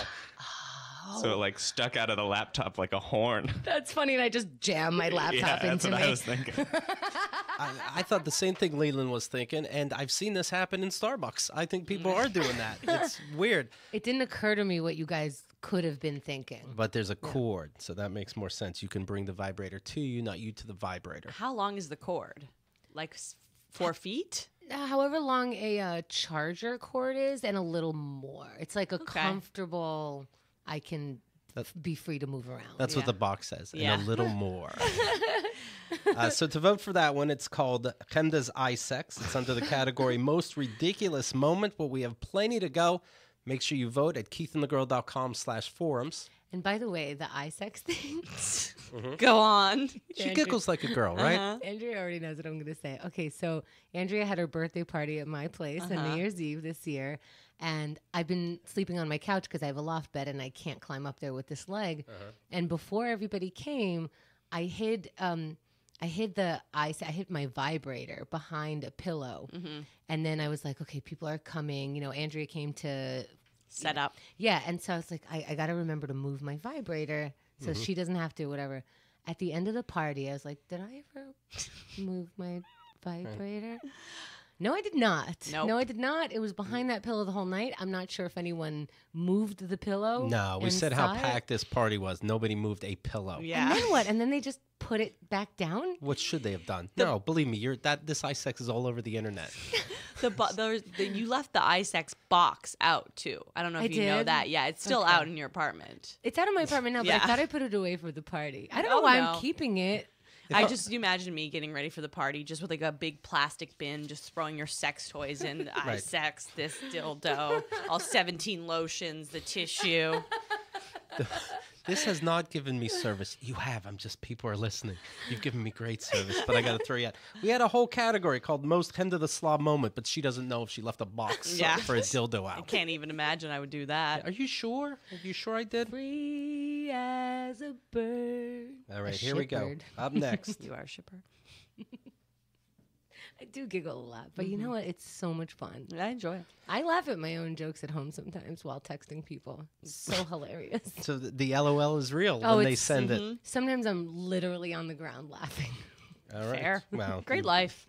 Also, your leg's busted. And I fall down a lot. Episode 2799, Profiling Keith. Andrea Allen is part of this. Chemda helps Keith and Andrea date. while her marriage falls apart.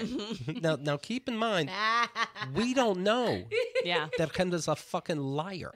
Also, I've been listening through these clips and stuff. I make jokes about you getting divorced all the time. Like Right before the divorce. Right before the divorce. It's weird. It's almost like I did it. Okay, so I come for the first half hour of the date. If they pass that, you guys show up. No. I can handle my own affairs. You know what? It's fun. You know what? Yes. Yes. On opposite day. On opposite day. I'll tell you one. Uh-huh. We'll send you a date and time. It's going to be out of state.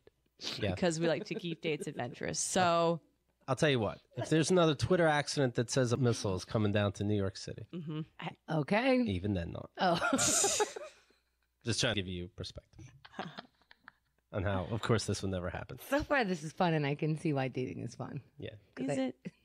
Do you remember dating? No. Yeah. Did you ever date?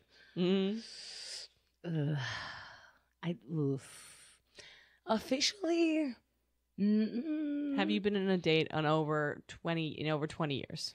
Well, okay. Answer the question. The problem is I didn't What's used the to date. problem? I would be friends, and then oopsie, we slept with each other. Mm-hmm. So that's what I used to do. But I feel like that's the same as swiping. It's like, hey, I would be friends with you. I would be friends with you. No, it's different because you go on a date. So that's the key difference. I think dates are weird, to be honest. I agree. And I'm here to help. You know what else is totally fucking weird? You. Hey. Listen, I know that we're trying to conventionally meet and go on a date, but wild card, my boss, who never dates, and is also married very happily. Tantric. Shnippy-chippy-prippy. She's a fun tantric story. That we still don't understand. Is going to show up. She sat in his lap, and they had fun. And then something was tasted, but no sex. Yes. Okay. They smelt each other. There was a lot of smelling.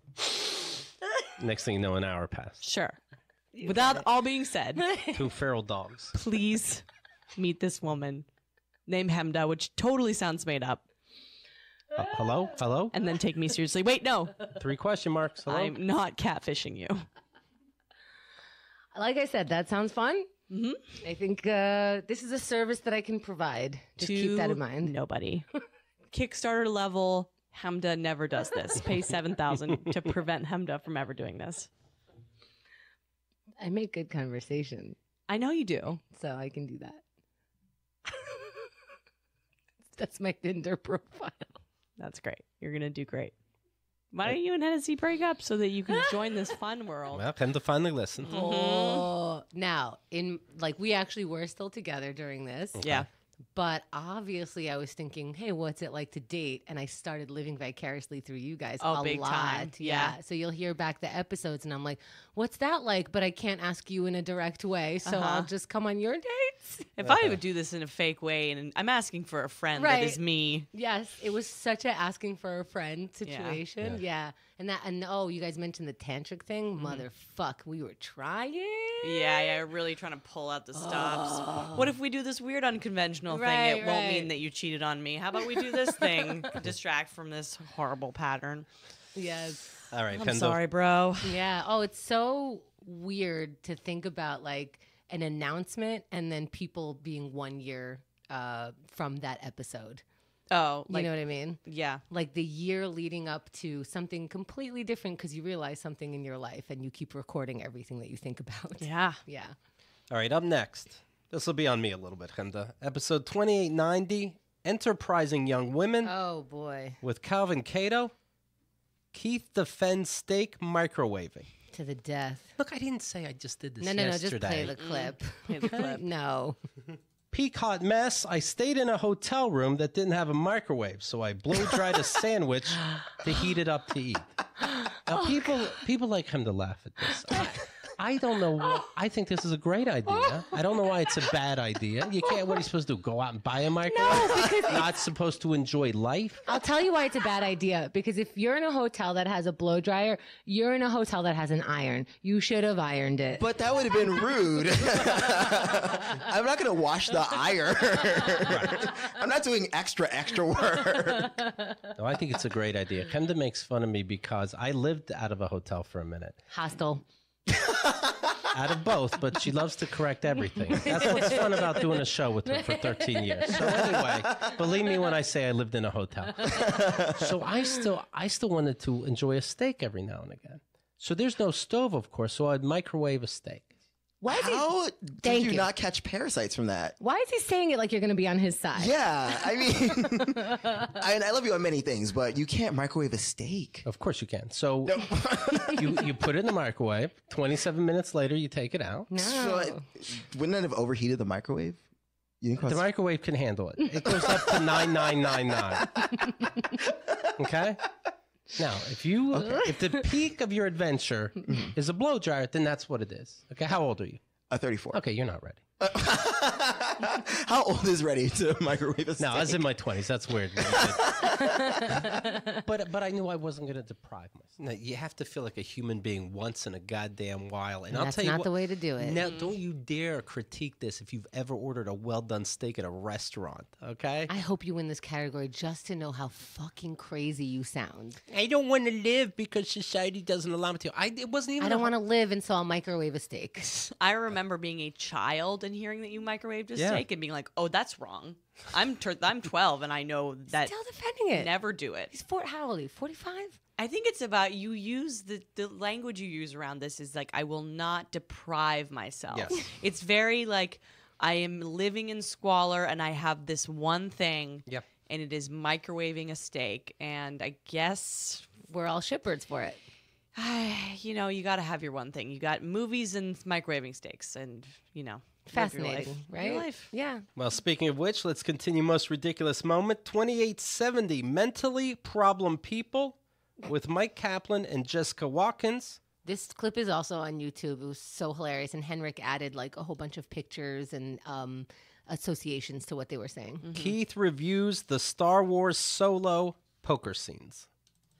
There's a part in this movie where they're playing poker for the Millennium Come on. Falcon, right? Okay, now I'm listening. Han Solo and Lando Calrissian. Okay. And what's funny to me is in the movie they'll be like, and you want to play poker for my ship? And you hear everybody going, I know what this ship is. Everybody knows what this ship is. It's the ship. I do not know what the ship is. Well, you wouldn't have said that, you know? And so they play poker for it. Goes to a nerd movie that makes fun of all the nerds. And he makes fun of the non-nerds. It's just bully shit everywhere. They finally get a minute in their own theater. These idiots. Chewbacca's your name. I'm going to have to shorten that. And then somebody right by me is like, it's going to be to Chewie. No shit, it's going to be to Chewie. Why are you enjoying this? Yeah, because they're lying to themselves and they're trying to make themselves enjoy it. And I don't need that. Like religion. Thank you. And capitalism. So they're playing poker. And for money from capitalism. They have all these, gold and shits and different size. Apparently in space, you use all different size coins, right? All colors, all shapes. Also on Earth, pennies, nickels, dimes, and quarters are all different sizes. Please go on. Something tells me this is a little more flamboyant in color. Yeah, right. They're a little closer on Earth, R2-D2. All right, so... And when we play poker, we use chips that are all the exact same color. So they keep throwing in all this money. The pot keeps splashing into other people's money. And I'm like... It's like the movie's fictional. I'm like, in no fucking galaxy you play poker like this part's the part that you couldn't suspend your imagination for? Yeah. Hey, that Wookiee is moving the money into a different bank account. But let me ask you something. What you don't know, and I actually read about this from Star Wars. When they play poker... Wait, you read about this from Star Wars? I'm happy to hear it. I'm on your side, too. I like when the sarcasm's especially wordy. It was a Tuesday evening, Keith. Was it, Penda? What was it? It was a Wednesday. I'm sorry. Okay, so what happens is they're all aliens, so they actually can keep more track than we can. So when they splash, they are separating it magically in their... But why do they bother? Because they can. Because it's not a bother to them. It's a bother to you. It's fun to splash. It's fun to splash. Maybe they'd be better at poker if they focused more and not worried about, I'll remember you owe me 10 clocks. You know? It's not a thing to them. I read this at Star Wars. What? I don't know. Biz. .fly.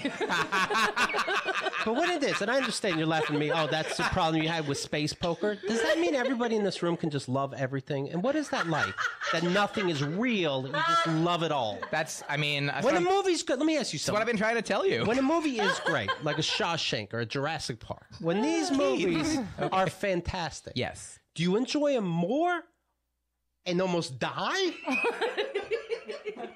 Well, or do you enjoy them the same because everything's the best? Weird liars. We live with weird liars. That was one of my favorite moments of all of last year. Yeah. Oh my God. Just everyone's personality was perfect in response to Keith. Just like, Keith's a Muppet right now. This is great. It's the Keith Mike Kaplan dynamic. Oh, yeah. it's so odd. Yeah, it's very weird. You two are such opposite people. It's like crazy. It's unbelievable that you both exist in the same universe. Yeah, you should be like DC and the other one should be Marvel. And this should be crazy when you're in the same room. One should be DC and the other one should be a nuclear missile. Like, not even the same object category, nothing. No, don't even put them in the same universe.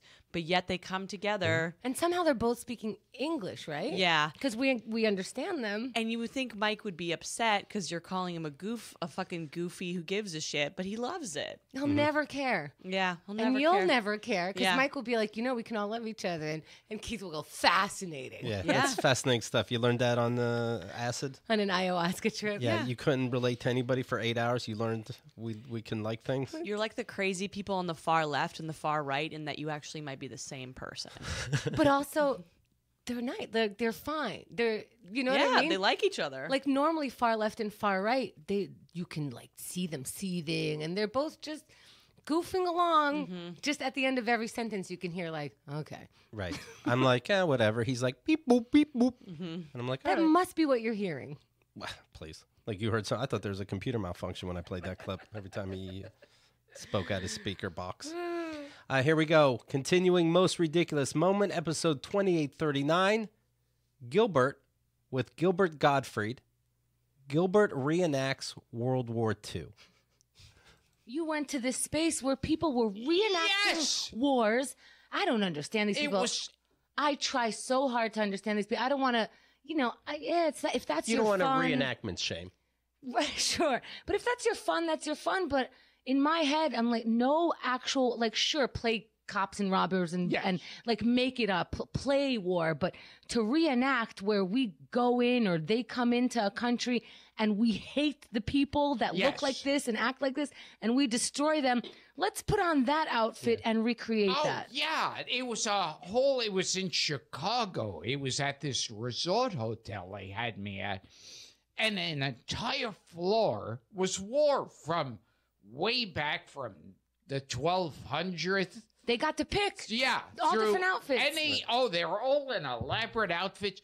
And my favorite part about it is Nazi officers were running over to me and going, "Oh, can we do a selfie?" It's an honor. And I remember looking at them saying, we've had the Nazis all wrong.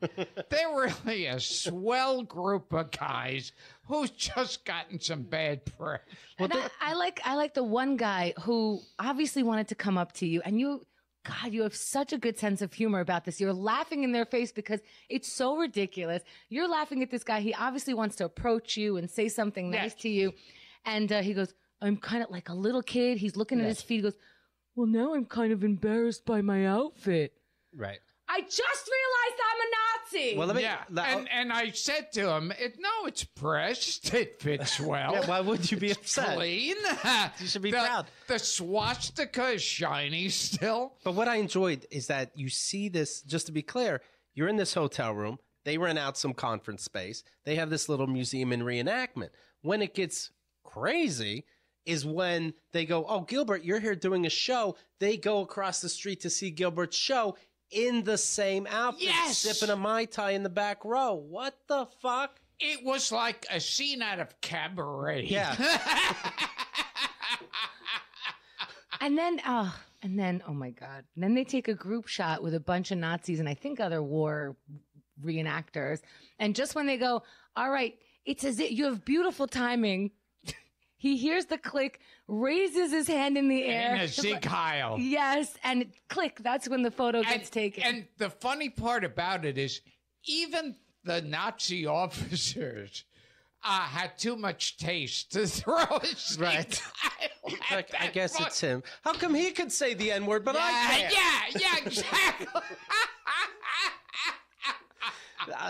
It was crazy. And I'm just right about these reenactors, because it is odd. They're like, who's reenacting the other part of the Nazis? I'll be a Nazi. Yeah. I mean, you need some, right? Oh, can I be a Nazi?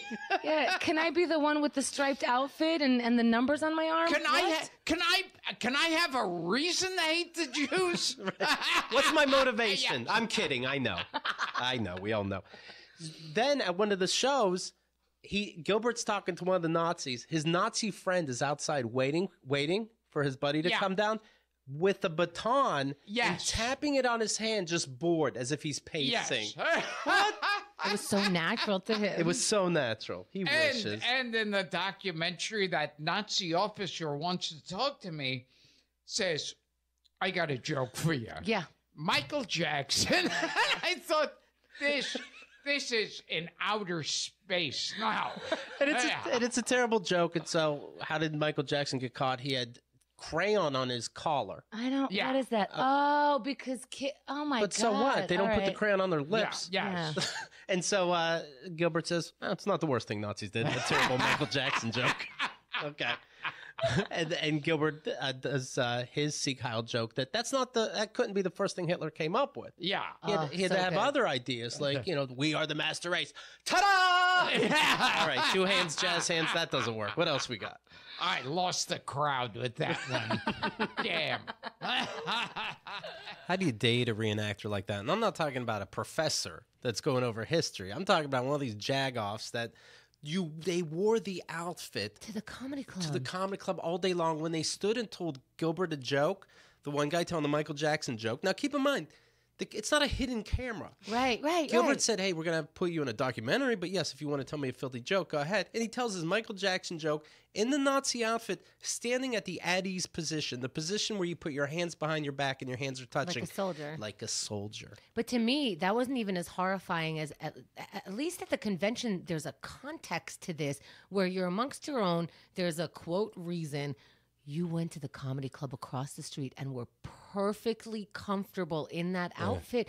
How are you comfortable? I'm not comfortable watching a Holocaust movie, but you're comfortable sitting in a comedy club where I bet you think all comedians are Jews. Right. And you're in that outfit. How are you such... And get you're this, so at ease. Penta, they're making their marriages work. That's a kicker. Right. Yeah. I'm such a slob. All right, up next, no, they are very tidy and most ridiculous. Most ridiculous moment continues. We have two more items in this category. Okay, up next from episode 2877, Crab Walk with Suba Agarwal. Suba gets chlamydia, but now you have sworn off dating. Yeah, I don't. I'm done. I'm so frustrated. I caught chlamydia in Los Angeles, and I'm mad. How long ago? So mad. I think like 2 weeks ago at this point. Yeah, I'm very, because like I'm selective about who I date, and it's like I picked a dude with a PhD. How do you have a PhD but you don't know that you have an STD? Like, how is that? Wait, but I feel like that could happen to a PhD or to a waiter or to a teacher. I feel like you should be smart enough to figure out. But when did you know you caught it? Right away? Literally 2 weeks after. So maybe he didn't know until... But I called to tell him to be like, you got to go get tested. I don't know where this came from. I think it may have been you, but I'm not blaming you. And he was like, oh, it's no big deal. And I was like, oh, this sort of bitch gave it to me. Like, he was way too calm. Yeah. Oh, because I would want you to feel like it's no big deal because you told me it was chlamydia. And I'd be like, okay, that could be weird. Like, I would want to stay calm for you and for me. And also you just said chlamydia. That goes away. He was, but I feel like he was too calm. Right. She said cla and he said amidia. And it was too much too fast. But it was like, because it doesn't make sense that it would have just randomly lied dormant and popped up. I'm like, the symptoms came 2 weeks after I was with you. And he's like, I got tested. I don't have it. And I'm like, and I got tested in January. I slept with 3 people since January. I called every single one of them, and none of them have it. I'm like, I didn't make this myself. Like, somebody Wow. Wow, you called all 3 people. Yeah, because to be like, because I want to know. I'm like, which one of you motherfucker? Okay, so if they would have had chlamydia, then they're not telling you. Then. Yeah, that's the thing. One of them is lying, and I'm like, right. But if you can get rid of it, you can't give someone chlamydia now, right? No, I can't. You got rid of it. Yeah. Yowzer. Everyone's had chlamydia. It's not a big fucking deal. If you had a New York hot dog. Yeah. I gave chlamydia to some comics. Whatever. What do you have, like, pills left over just in case? Yeah, I have like a little bag of emergency STD pills. I think you told me, but does it hurt? Chlamydia? No. Like men have, I think, more noticeable symptoms than women because I've heard that when they pee, sometimes like a string of like nasty shit. That's so scary. Comes out the end. For me, I was just like, this feels kind of like I get bladder infections and I also used, the whole thing's a fucking mess down there often. So I'm like, this feels fucked up in the way that one of those 2 infections might feel, but it feels a little bit different. Like a UTI, but... Yeah, but something stingy and weird and like kind of smelly. Sucks. But you take 1 pill. It's like super strong. I always forget that. Does it lay you out for a day? Oh yeah, PSA. If you take the chlamydia antibiotic, be at home. I took it like when I was out and about, and I was like, I gotta take a cab. I'm gonna die. Warn you. That's crazy. Yeah. And she got in that cab like it was the scene in Wolf of Wall Street. I just nuked my whole fucking pussy. Right. No, I say take 2 of those pills. All right. Up next, from episode 2986, Used to Hate 'Em, with Brother Love. This is Brother Love's Celebrity Sex Math. We first were getting together, and all of a sudden she's like, "Oh, I'm on a private plane with Steven Tyler," and I'm like, Oh, he hit on me. I'm like, no, well, I'm like, well, I'm at work catering right now, and that's fine. Enjoy your flight. But I did tell her, I said, look, you do anything with Steven Tyler, I get 3 regulars. That was the rule. Right. She's like, what the hell you mean by that? And everybody else around me was like, that makes sense, man. Yeah. That's pretty smart. I was like, you get Steven, I get 3 regulars. Well, what do you mean? Well, wouldn't you want somebody like famous? Like, I don't know, who's famous? I'm like, I don't know. I don't even, I don't know. I guess Scarlett Johansson's an attractive woman. Right. I'm never going to be in the room with her. You know what I mean? There's no shot. I don't know. Like, I don't even know how to answer this. So it ain't going to happen. Yeah, your one celebrity you can pick can't be the one you're on a plane with already. You know? Hey, bring. Call from Steven Tyler's dressing room. Hi, honey. I was just thinking about my one celebrity. Hey, I already laminated it. Yeah. Steven has a laminating machine. Love this idea. He's like, hey, who would be your one thing? Because Steven Tyler has the laminate. Here, put this pass, and here's a phone call. People have that silliness. What celebrity can you fuck? What celebrity can I fuck? But when they take it too seriously, when they're cutting pages out of magazines. I just like when Keith mimes or otherwise expresses sex. Yeah, very nice woman impression. It's still mocking. And it's like, oh yeah, that's right. And then it's Samantha from Sex and the City, but higher somehow. Have you seen the physical version of that?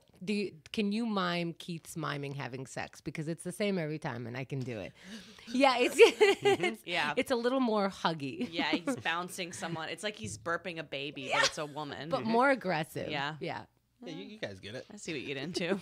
All right. Penda, let people know how to vote. All right. So we have an incredible forums with an incredible community, keithandthegirl.com/forums. Every one of these topics is going to be on there, and you could vote. And then after you vote, let us know on social media by using the hashtag KATG Awards. By using that, every time you use it, you will be entered to win KATG VIP for life. VIP is our premium program. We have a bunch of extra episodes that are not available to the free public. And somebody said, congrats on 3,000 episodes, Keith and the Girl. Here's to another 3,000 more. So this is a good deal you're getting.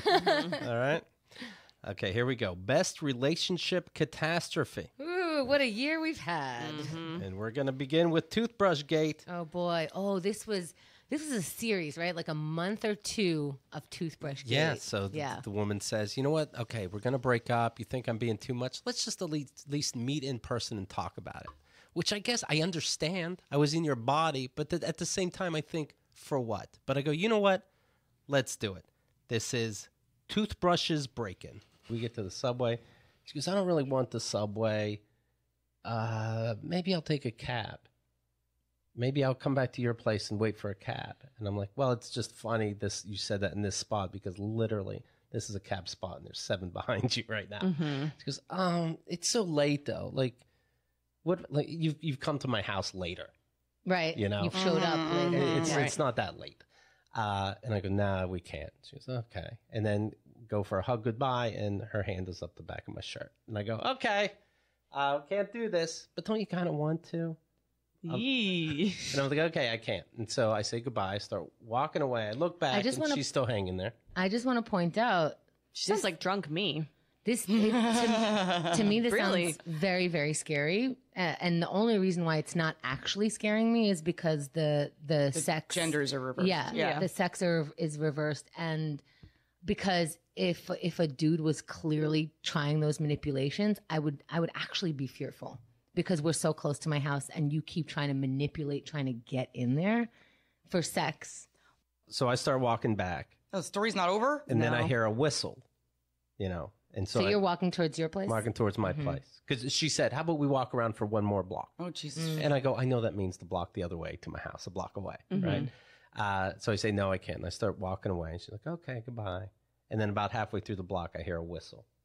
I don't turn around. Then I get text on my phone, something like, I'm coming over. What are you going to do, not let me in? Oh, my God. So I'm walking faster. I don't look if she's behind me. Jesus fuck. I turn the corner to my place. I run to my place. Oh my God. That's so scary. I get inside. I lock the door. I get main door. I get into my place. I lock that door. Lights are off. I'm in bed like a ghost is chasing me. Then is that the end of the story? No. When I lock the door, you think if the roles were reversed, would you tell your friend? Would you already call the police? I'd be on a phone call with somebody. If Yeah. it's not the police, because I don't trust the police will come and make it better. It's one of you guys. I don't know. You're going to hear from me. Right. That's And- scary. But then at the same time, let's say a man was coming after me.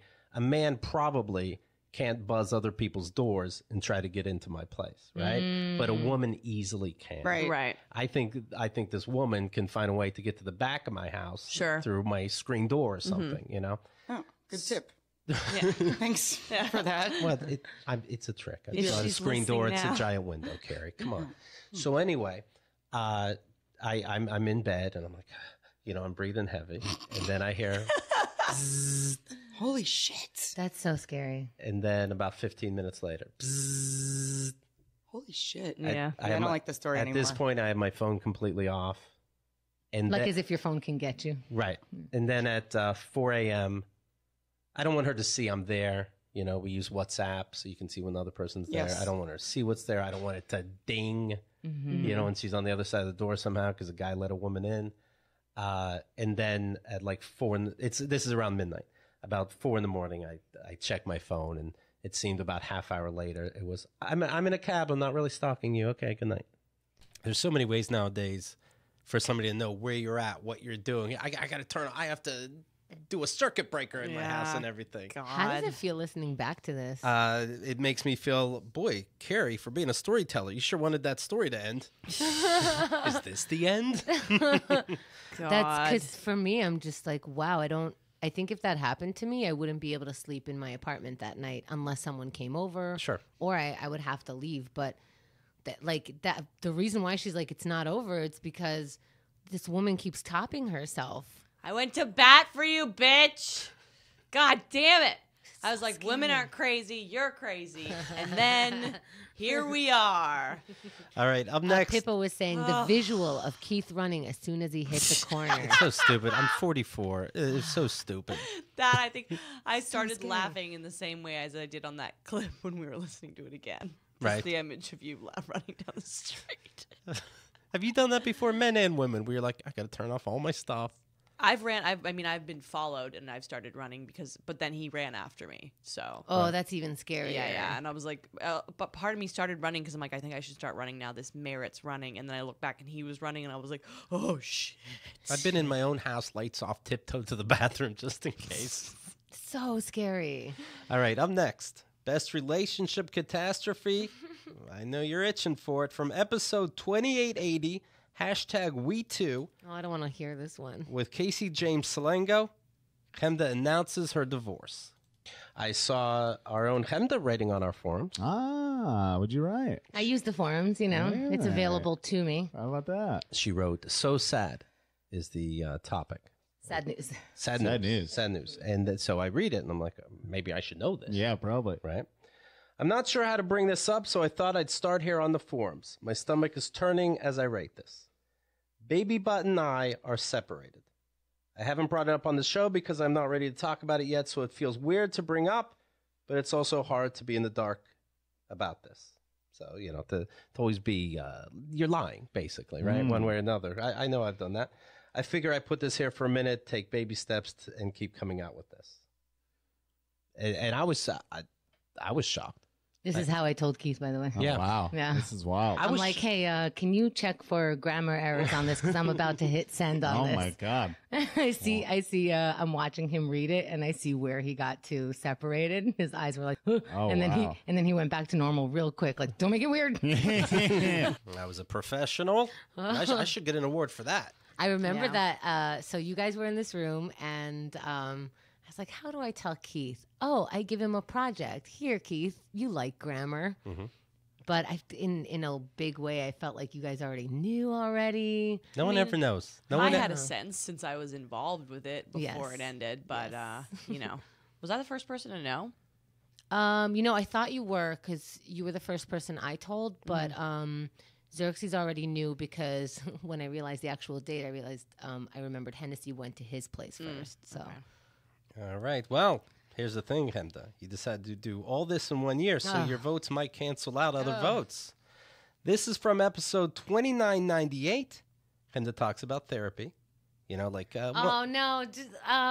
This is worse. I don't want to hear this one worse. She goes, you know what? I like this one better. I'll go to therapy. You want to go? I'll go. But I'm telling you, I don't know how it's going to end up. Okay? I'm not going out of my way. I cut you doing shady shit. This is called The Scream with Ryan Schutt. And it's labeled Hemda's Final Couples Therapy Appointment. Motherfucker. So, okay, so I'm just like, he's lying. I know he's lying. And here is what actually happened. And I said the whole thing. And he was like, well, I was about to say that. Oh, boy. Oh, get the fuck And when I out. tell you, I don't know that any of you has seen, maybe Keith has, have seen me lost my shit. The therapist was scared. Wow, really? I'm going to go outside and have this. Oh, shit. It didn't end there either. So I was like, are you fucking kidding me? Yeah. And the therapist, like, people can hear us outside. I'm like, I don't give a shit. Who the fuck hears me right now? Yeah. I don't give a shit about you commenting about my goddamn volume. Do you see this fucking piece of shit? And then I get in his face. I'm just like, you're a piece of fucking shit right now. Wow. Lying in front of, and she's like, I have a boner right now. the therapist. and she goes, wow, this is a different person than the first person. Because in the first one, I was like, just tell me the truth. Right. We can lead to wherever our relationship actually should be, whether that's friendship or what. I just need to get out of this crazy head of like never knowing what the fuck you're doing. Like we can work like humans, you know? And she's like, wow, that's really like, you know, thought out and blah, blah, blah. And then the next time I'm like, you motherfucker, you never told me the truth fucking ever, you piece of shit. And she's like, calm down. I'm like, why are you worried about me calming down? Yeah. Right. Like, why the fuck are you worried about me calming down right now? This doesn't sound like a very good therapist. Like treating like their office like it's an Airbnb he's not supposed to have. Yeah. Just like people know that I can't be. Whoa, I'm hearing emotion. Right, Yeah. right. And I'm just like, why the fuck are you concerned about my anger? Shouldn't you be worried about how he just fucking lied to your face? Do you really? Because in my mind, I was like, wow, you're buying his shit. Get the fuck out of my life. I'm like, do you really think that what just happened now was him about to say something? Yeah. Or are you being fucking played also? That's a dog ate my shit. homework level excuse. Yeah, and I was fucking yelling in her office. It was like a nice neighborhood or whatever. I don't fucking know. Did you finish the hour? Stopped it before the bridge. Oh, then she gets to a bridge and screams, and all the shitbirds shit themselves. They just explode mid-migration. I love this clip. Did we reach an hour? I think we did. In your therapy session? Yeah, I think so. And it's 45. It's a therapist hour, which is 45 minutes. Mm-hmm. Yeah, I reached the 45 minutes. But I was not happy. Pippa0138 says, Hemda is the champion for all women who have been dirty dogged by their husband. I love you so much for this, Hemda. Thank you. You know what's funny is I feel like that's the most aggressive I've ever, shared with you guys. And that's all I've gotten is like, yeah. Well, yeah. Of course. So this is okay. Of course. Share more. We didn't say More the aggression angry. was necessarily bad. No. We just said get your hand out of your asshole, your head, and recognize who you are. I liked when you first separated from Hennessy, you wrote something like "Don't take sides," and you were being very private, and I think that was like for you as well as for him in a certain way. Like it seemed like you were kind of just weren't ready to talk about it, and didn't want to even start with it, which I totally understand. But now the Hemda yelling on a bridge person, I'm like, yeah, ramp that up. I love it. Oh man, every time I start talking about my ex relationship, I see, and if you're watching on video ever, you'll see Andrea perk up. Like a dog. Like, go for it, bitch. Are we going for a walk? We're going for a walk? Oh, we're going for a walk, all right. And then if I even start talking, she's like, yeah, she's like pumping her fist like we're I'm so excited. we're our Arsenio Hall. Anger just keeps me going, man. All right, continuing best relationship catastrophe. Please not me. All right, we'll give you a break. This is from episode 2819, Crazy Train, with Lacey Goranson. Lacey, of course, is the original and current Becky from Roseanne. Was it weird? would you date people and have to wonder, hey, do you know me from the #1 show on TV? Am I a 17-year-old to you? Did that become a head trip? Oh yeah, I didn't even definitely. think that. Well, and then there's like the whole thing where it's like, I don't care at all that you're an actor. I don't care at all that you were on TV. And then it's like, do, waiting for the train to come, la, la, la, la. And then it's like, elitist, Hollywood, blah, blah, blah. And it's like, whoa, for someone who doesn't care about it, like, where did that come from? But it always did. Just like you joked in season 3, episode 2. Exactly. Seriously. Or just like something, and I don't know. You just love the attention. You crave fame or whatever. And I'm like, really? Like, that's why I left Hollywood and like ditched out and. But isn't that a sign? If somebody goes to you, I don't care that you did that. I don't care. But that was your job. That was the way you were raised. That's like saying, now I think I don't believe it anymore. I'm like, oh yeah, right. There's no way they're saying that they don't care about you. Like that's like saying I don't care that you're a podcaster. I do. Right. I do. That's a really good point.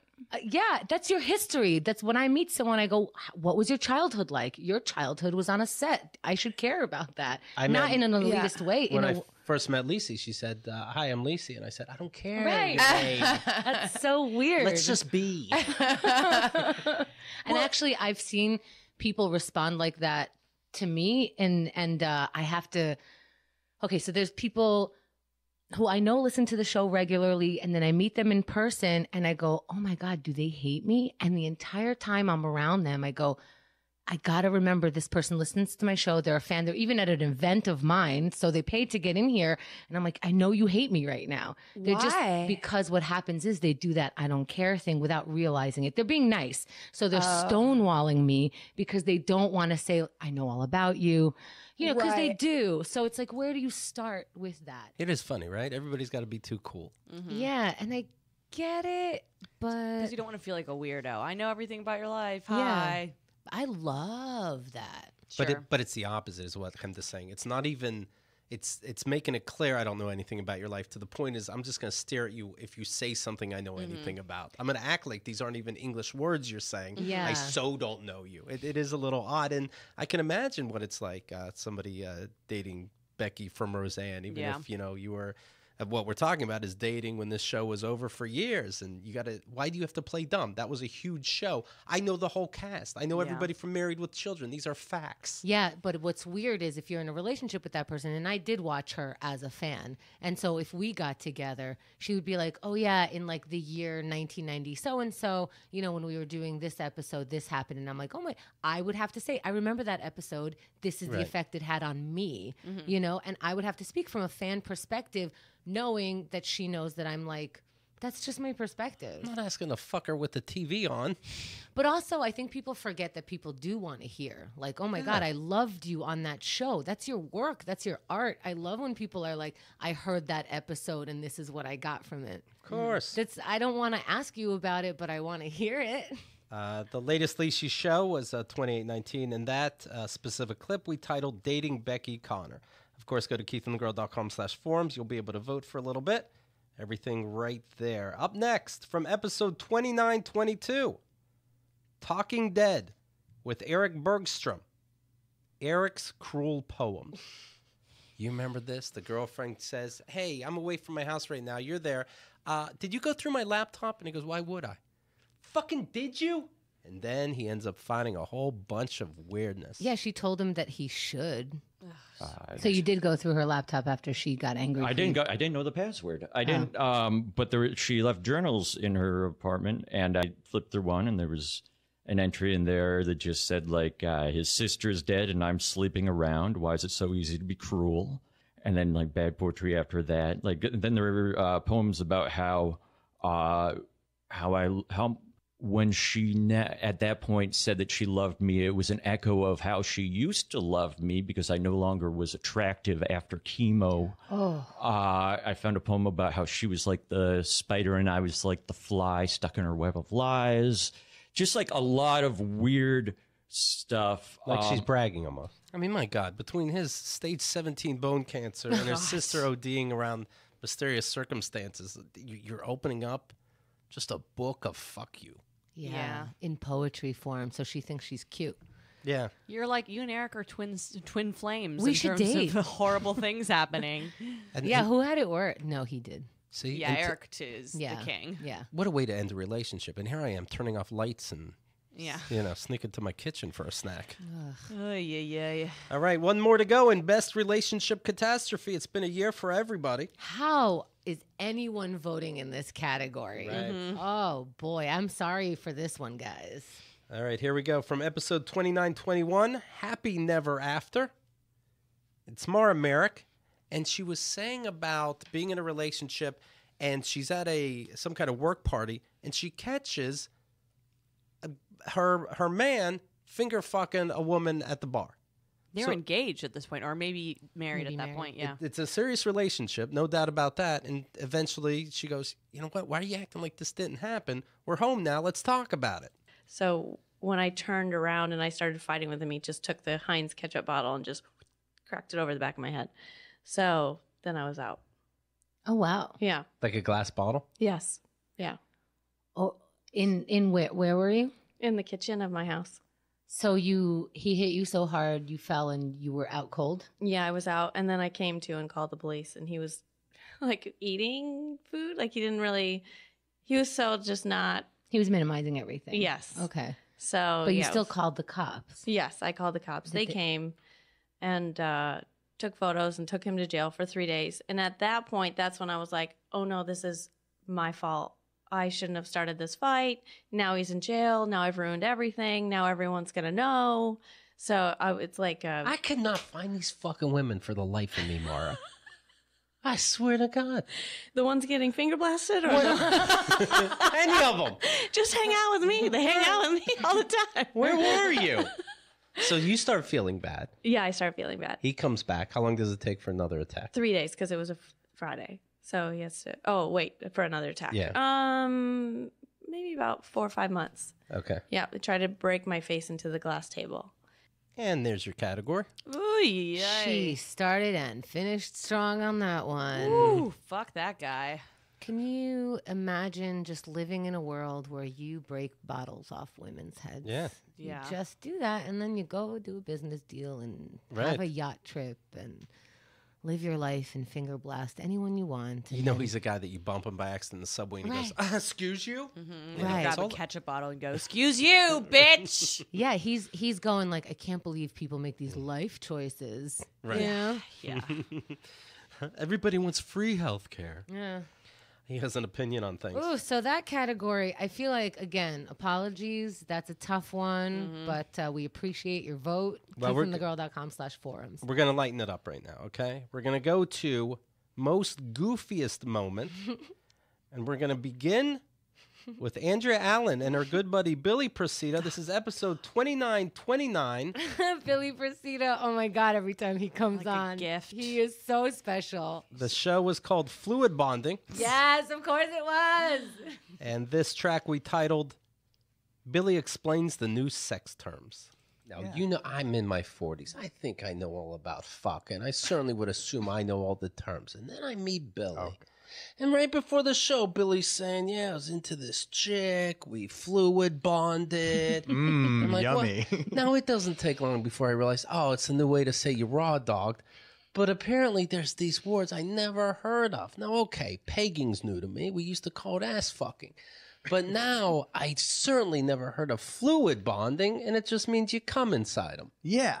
What a new world, right? With the classy terms. It's a classy time. I also like to think that fluid, as opposed to like, I feel like raw dogging is what you do with like someone you met at a bar and you made a mistake, and fluid bonding is more of like, we had a discussion, we went and got tested, Andrea made a funny face about it, and then we stopped using condoms. You know what's funny about that? They're both the same. Right. Fair. You think one has more respect, but does that mean you're disrespecting the person that you're having sex at the club with? I don't know about, I wouldn't go with the concept of respect, more about just making informed decisions and trying to be safe. And it sounds like it's almost love, right? No, I don't raw dog with everyone I love Or no, I don't Fluid love bond. everyone I raw dog. But fluid bond. Oh, I mean, fluid bond, sorry. right? No, it doesn't have to be about love. It could be about Okay. convenience. I've got a partner who like she fluid bonds with like a network of people where she's at because it's like I don't smell it if I say it, right? Yeah, but well, when like- I hear it, I'm like, what? Well, like for example, she's allergic to latex. They have a lot of group sex. For them, it's like easier if they have their like tight little network where they use condoms outside the network, but within the network, hey, go. From my point of view, who says nothing more, Billy Procida or Mike Kaplan? These new aged sex geniuses, you know, there's nothing new, folks. Do it consensually. That's the end of it. Fluid bonding. Do you do talk play? And I'm like, what's talk play? You talk to them. Oh. It's a scene where I bond and Right. Oh my god. I don't know. I get it. I like that we're putting terminology to it. I think there are subtle, if not It's a not fake subtle. term. What? I get it, It's all but I fake. love Fluid Keith's bonding. response to it. Sure. If you like seeing me riled up. Actually, I think the difference between fluid bonding and raw dogging is respect. That's all he described. Is one, I take care of myself and my partner, and the other, we kind of stop respecting ourselves for a minute, and we still do the same act. Agree to disagree. They're the same. It's fucking just word. both thought process, but it is the same. Like you're just raw dog. I never leave here with Billy on and learn something. Now, give me a new sex move. You know, then we're talking. Which leads us to episode 2882, Sex Moves, The Godfather Part 2, with Connor Delahanty and JP McDade. Ooh, another Ready? great couple. Yeah. You're having sex as the guy. I'm already on board. And you fake your orgasm. That way, when you have sex again 5 minutes later, it's like, look what you just got out of me. I like Wait a minute. I like the looks that guys give Keith. Like, oh, I know we're supposed to be on board with this, but I'm not getting Well, it. I kind of like looked up to the heavens because I was contemplating that one. I don't really know. I just think she would more be worried about like, wait, you can just go again that quickly? Yeah. With you, I can. I don't know, that'd be... Look at this contemplation. Such Damn. heavy thought over here. I'd rather be one and done, to be honest. I mean, I just think it's important to be honest with your partner. So, I mean, I'm just not on board with that. All right. Keith, that move's called The Godfather 2. It's like, it was even better the second time. But it's really just a continuation of the first.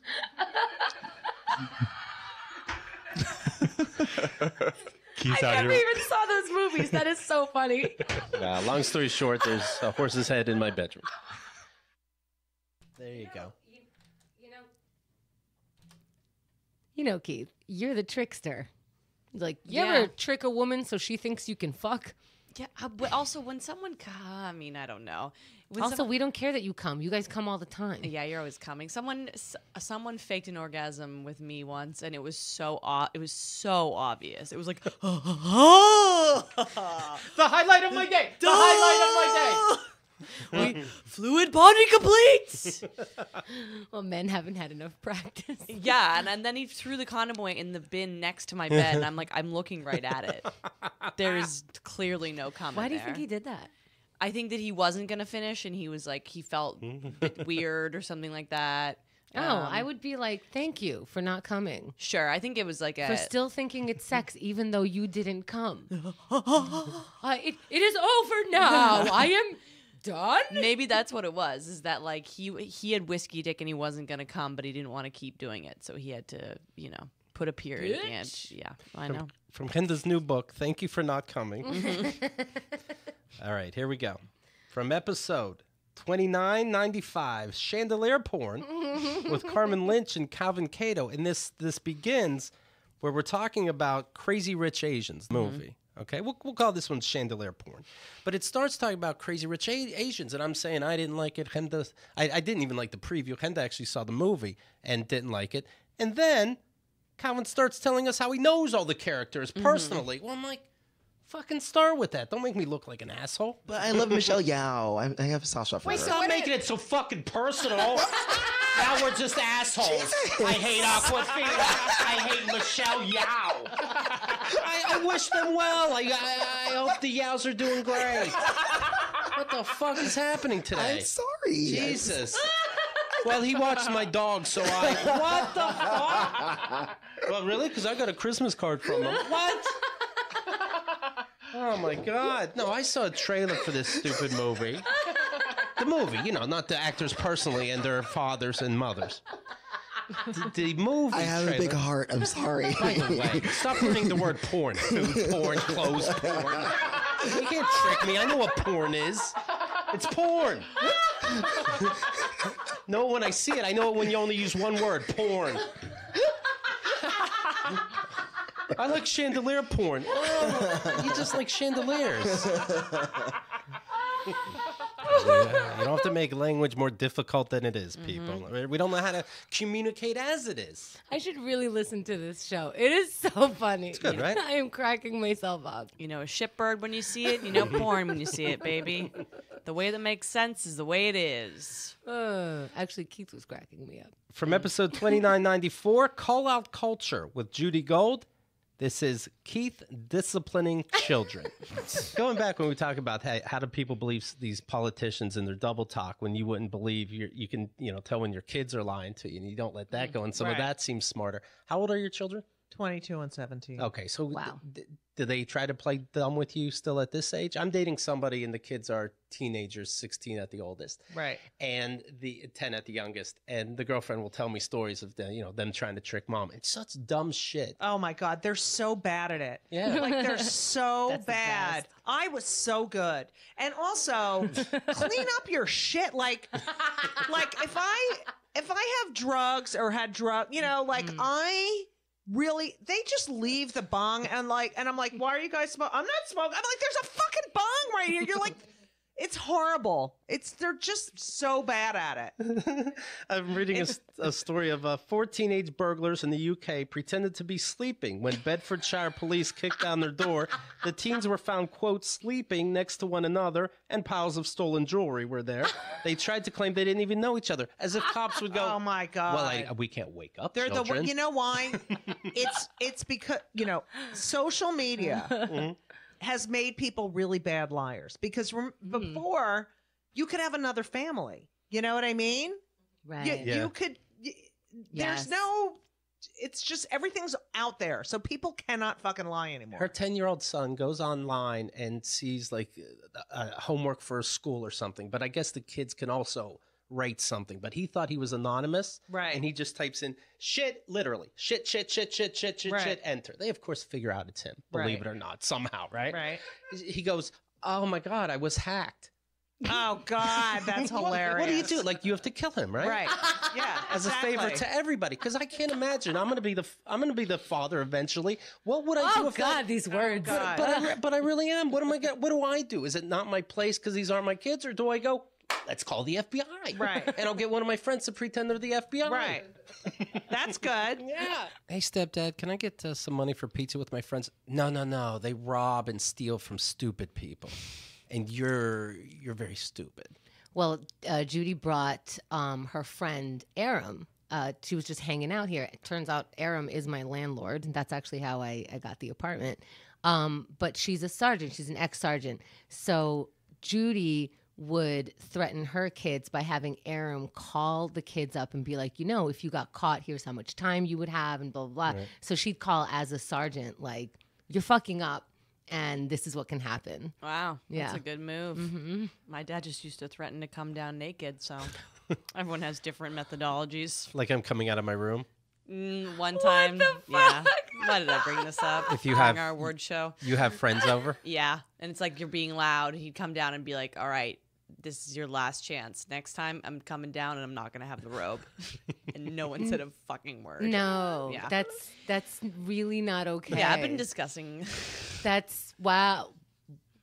Yeah, you think Andrea goes to too much therapy. There's not enough therapy. That's levels. Yeah. You're going to have to clear that one level at a time. Let's do a little therapy drawing thing, and that memory came out, and I'm like, oh, wow, that's a fun one. All right, here we go. Good move, though. It is a good move. To be honest, Keith, if you want to try that with the stepkids. Yeah, and if you want your stepkids to have extra therapy later, yes, definitely. No, everybody does podcasts now. I'm not doing nothing. From episode 2882, Sex Moves, The Godfather Part 2 with Connor Delahanty and J.P. McDade. This is Keith tries to tell a story about Lenny Dykstra. I was getting eye surgery or a consultation. That's a little different. And Lenny Dykstra... Or a consultation. I was in the building. It doesn't really matter what I was doing. You were in a consultation for potentially getting eye surgery? I was in a pitch meeting for a timeshare, but it's the same thing. I'm in a building and there's a phone, okay? Now, I know you're thinking, what kind of building? Yeah. They do eye surgery. Did I get it done? Doesn't matter. Okay, everybody on board? I need to know the truth. Okay. Was it an optometrist or an optician? We need more detail. Ophthalmologist. So is this your first consultation or it was a follow-up? Because the story's going to sound like you're cozy with the owner. So What was the copay? Is this a referral or was it from your insurance? Yeah. They pick it out.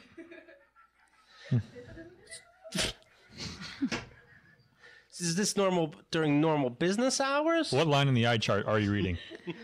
What can you get down to? Where did you hear about it? From a friend? Or did you just Google? Or did you see an ad on the train? If he saw it, he wouldn't have been. It's a whole. If you can read this, you don't need us. And if you can't, 1-800. Yeah. There's one letter on each poster. Everyone listening to this podcast right now is going insane trying to figure out where Keith was going with this story before we all just jumped in and interrupted him.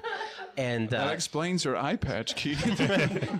So I'm in this place and I hear somebody on the other end of the phone. Who are you talking to? I was just so your hearing's fine. My hearing is great. Okay.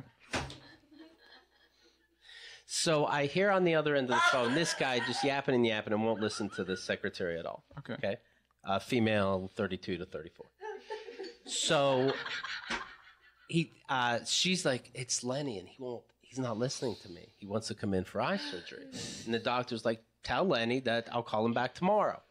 I can't hang up on him. He won't let me. Just hang up on him. And then I go, is that Lenny Dykstra? And I don't know why I know. I could just know because this guy's being so fucking crazy. And they go, yeah. Oh, you know how I knew? You know how I knew? He goes, I heard the word Lenny, and then I heard Dykstra. No, I heard the word Lenny. Okay. And I heard the word Lenny, and then I heard, and then the boss said, you know, he's when you have a certain lifestyle, you get into certain things. So he's out there. And I go, is this Lenny Dykstra? And he goes, yeah. And I'm like, is there any such thing as confidentiality? I really pulled that out. Yeah. This is the eye game, baby. It's a different world. But it's confidentiality unless they ask. Unless you guess right. It's the Rumpelstiltskin doctrine where they have to tell you if you guess. But you know what's funny is that's one of Keith's games. Like, he meets you, and if there's a celebrity with the same first name and a different last name, he'll be like I worked with this guy named Reese, and he kept going. Reese Witherspoon? Yeah. He kept going, is it Reese Witherspoon? I'm like, this guy. No. You would have been good at this. Yeah, I like when the guy goes, no, it's not. That's a feminine. No. That is so what Reese Witherspoon would say. And he's like, it's not, though. But it finally paid off. It worked out. It matched. And I can't picture Lenny Dykstra keeping still during eye surgery. No. You know? I mean, he's really, really out there. I'm going to blink. Fuck you. He was best friends with Charlie Sheen when Charlie Sheen was at his worst recently, you know? He was like, Charlie Sheen was like, hey, man, I really can't hang out with you anymore, Lenny Dykstra. Anyway, it's Lenny Dykstra. That's the point. Oh, that was goofy. And it turns out JP and Connor. Great pair. Killer team. Mm-hmm. Yeah. Yeah, I kind of want to only book them together. They shouldn't be getting in their head about that. In don't fact, mention it. Just do it and don't tell them. I was talking to JP, and I go, hold on 1 second. Is Connor around? And like, anyway, what were you saying, JP? And Sorry, I need your complimentary. Right. White guy. You guys are just good together. All right, let's take a little song break, shall we? Yes. From the great Mark Douglas from episode 2914, here he is once again. The show was called Retirement with Mark Douglas. This is Musical Round Robin. This is like a medley. It's a tribute to singers with ridiculous voices. All right. Here we go. Nobody sings like me. It's hard to take me seriously. I got food stuck in my throat, and my songs all sound like bittersweet jokes. But Disney likes it and they pay a shitload, so I sing ridiculously. My throat's not open. I'm posing like Christ. My Jesus grunges lean. It's rock at its most tame. My throat's explode on. Lane Stanley and was the grungiest. Here's the guy who invented this. In 93, this was quite a peppy tune. Yeah, but I am the 40 years guy. I'm the only grunge guy who's still alive. Yeah, yeah, yeah, yeah, yeah. My name is French Schneider, and comes a yell like a lifeguard from hell. No running. What else we got? Stevie Nicks dresses like a witch. She's a higher-pitched Bob Dylan. She did more coke than Artie Lang, and now she has no septum. And off 90s, emo, whiny. My girlfriend always treats me bad. I don't like my mom and dad. I've been gargling with broken glass. It helps my voice when I'm singing jazz, and I think to myself, is it okay for a white guy to do this voice? What else was there? I'm drinking gasoline because it helps me scream. I got the biggest hemorrhoids that you ever seen. I am honestly and I'm depressed. It's cause I never ever had sex.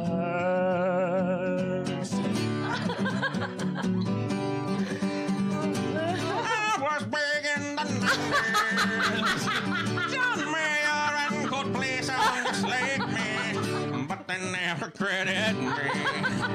These voices are ridiculous. Sometimes they don't sound right. That's probably why they won't ever die. This is the end of my medley. I'm out of impressions. I hope you recognize everyone. Oh my goodness, it's incredible. It's a superpower. His gifts. It's really amazing. Right? Yeah. Oh, yeah. Henrik posted this clip on YouTube as well. And I feel like that's an easy one to share with friends. Yeah. Right. Henrik. Yes. Shout out. All right. I'm looking at the next category. Most shocking moment. What were we just playing? Goofiest. You know? Yeah. But yeah. I know. And I'm like, wait, my divorce wasn't in most shocking? And I was like, I guess... Relationship catastrophe. Maybe not. All right. Well, this is most shocking. So do what you have to do to prepare. First up, from episode 2940, Good Cops with John Murray. God. A new guest in the Keith and Girl world, right? Yeah, we just went right into it. John Murray's dead parents. So my mom died, and she kind of died. She died tragically. How so? She ended up walking home from a New Year's party, and she ended up getting lost in the woods and freezing to death. Whoa. Yeah, and then I found her body the next day. What? How far from your house? Right in our backyard. What? Yeah. Well, if you want to all get it out, guys, my father also died September 11th. So if you really want to just really boil it down, this is who I am. In the towers or coincidentally? In the towers. Oh, really? Yeah, Tower 2. So yeah, it's been a long haul. It's been a hard road. What did you do do you do something for the anniversary? I hang out with my children and try to remember what I'm living for, you know? All right. So When did this happen to your mom? 3 years ago. Oh my God, this is recent. Yeah. What? Can you put any of it together why she was in the woods? I think that just a basic thing. If you look at the New Year's holiday, I think maybe she over imbibed and she just got disoriented and that's what happened. Wait, over what? Over imbibed. She drank too much. Imbibe. Did she leave when she leaves that house? Was she getting drunk in the house maybe? And No, she was at a around? neighbor's house. She was at a party. Okay. And then that's what happened. She got disoriented and went there. Wait, what? Walked home or? Yeah, because it was next door. And I lived in a very rural area of New Jersey. And so there was woods. And I guess, like I said, she was inebriated and kind of lost sense of direction and ended up in the woods. I'm sorry, what do you die from in the woods? freezing to death. It was in Can you January. really freeze to death? Yeah. That's the thing. People do die of. Look at it. Almost 3,000 episodes is the first. Like I think maybe that happens in Canada. No, it happens. A lot of people freeze to death. If you were out there in the elements, that's how it happens. Where was this at? This is in New Jersey. And you found her. Yeah. Were you looking for her? Yeah. Well, I lost touch with her, so I had to go and drive out and search for her. Whoa. Lost touch with her like you weren't talking? I talked to her the night before. Okay. I woke up the next morning to talk to her again. I went through pretty much like half a day of not hearing from her, which is very unusual. So then I drove out there to see if I could find her. And then the whole neighborhood, we're talking search party, police, lights, like the whole bit. Like something. Even though she wasn't missing for 24 hours. Even though she wasn't missing, but I'm from a small town. So they were like, we should do something about this instead of just waiting the regular 24 hours. And you're the one that happened upon her during the search party? I wouldn't say it happened upon her. I'm the one who figured it out. I pretty much intentionally kind of. How do you figure out the woods? Well, it's very much of like where she would end up, in a sense, if you think about that. I mean, I don't know how you know your folks, but their habits and stuff like that. I kind of deducted where my mom would have ended up because the cops were just all over the place in the wrong spots. They just weren't looking. And I was like, she just made a mistake. Isn't it something? Did you notice I had to correct him so the audience knew what he was saying at a certain point? He's like, and so she imbibed. And Linda's like, what? She would imbibe. And I'm like, imbibe. So tell me about your... Yeah.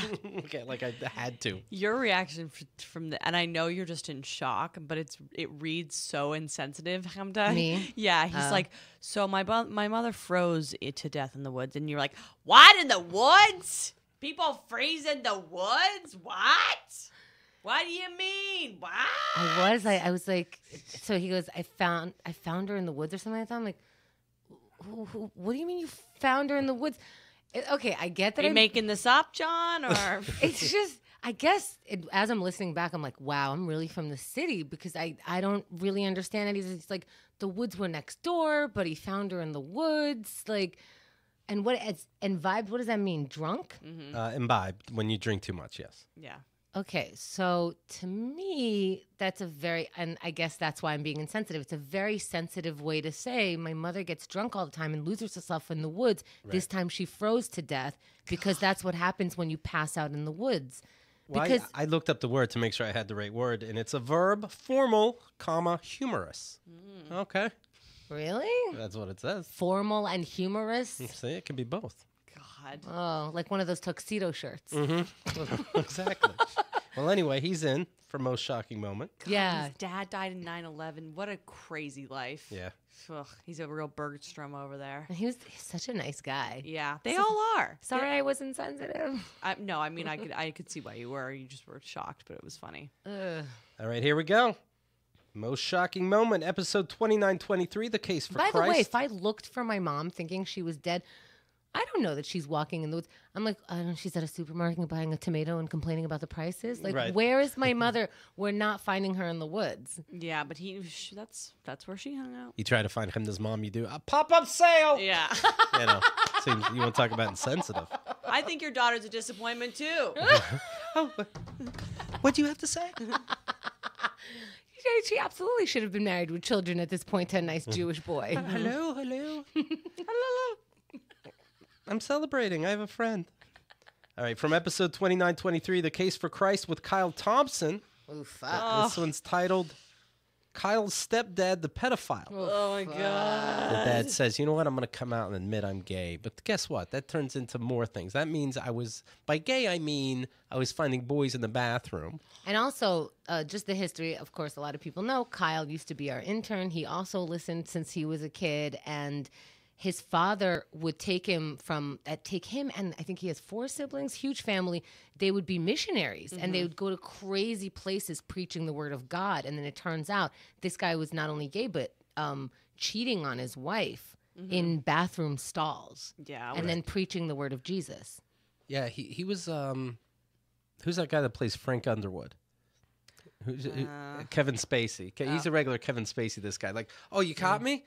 I'm gay? Yeah, which you are gay, but also the problem is not that. He just said this shit that just blindsided us all so hard. He's like, so since since before 1994, but it really started really bad in 1994. I have been addicted to voyeurism and cruising in public bathrooms. And then we're all like, whoa, like what the fuck? What does that even mean?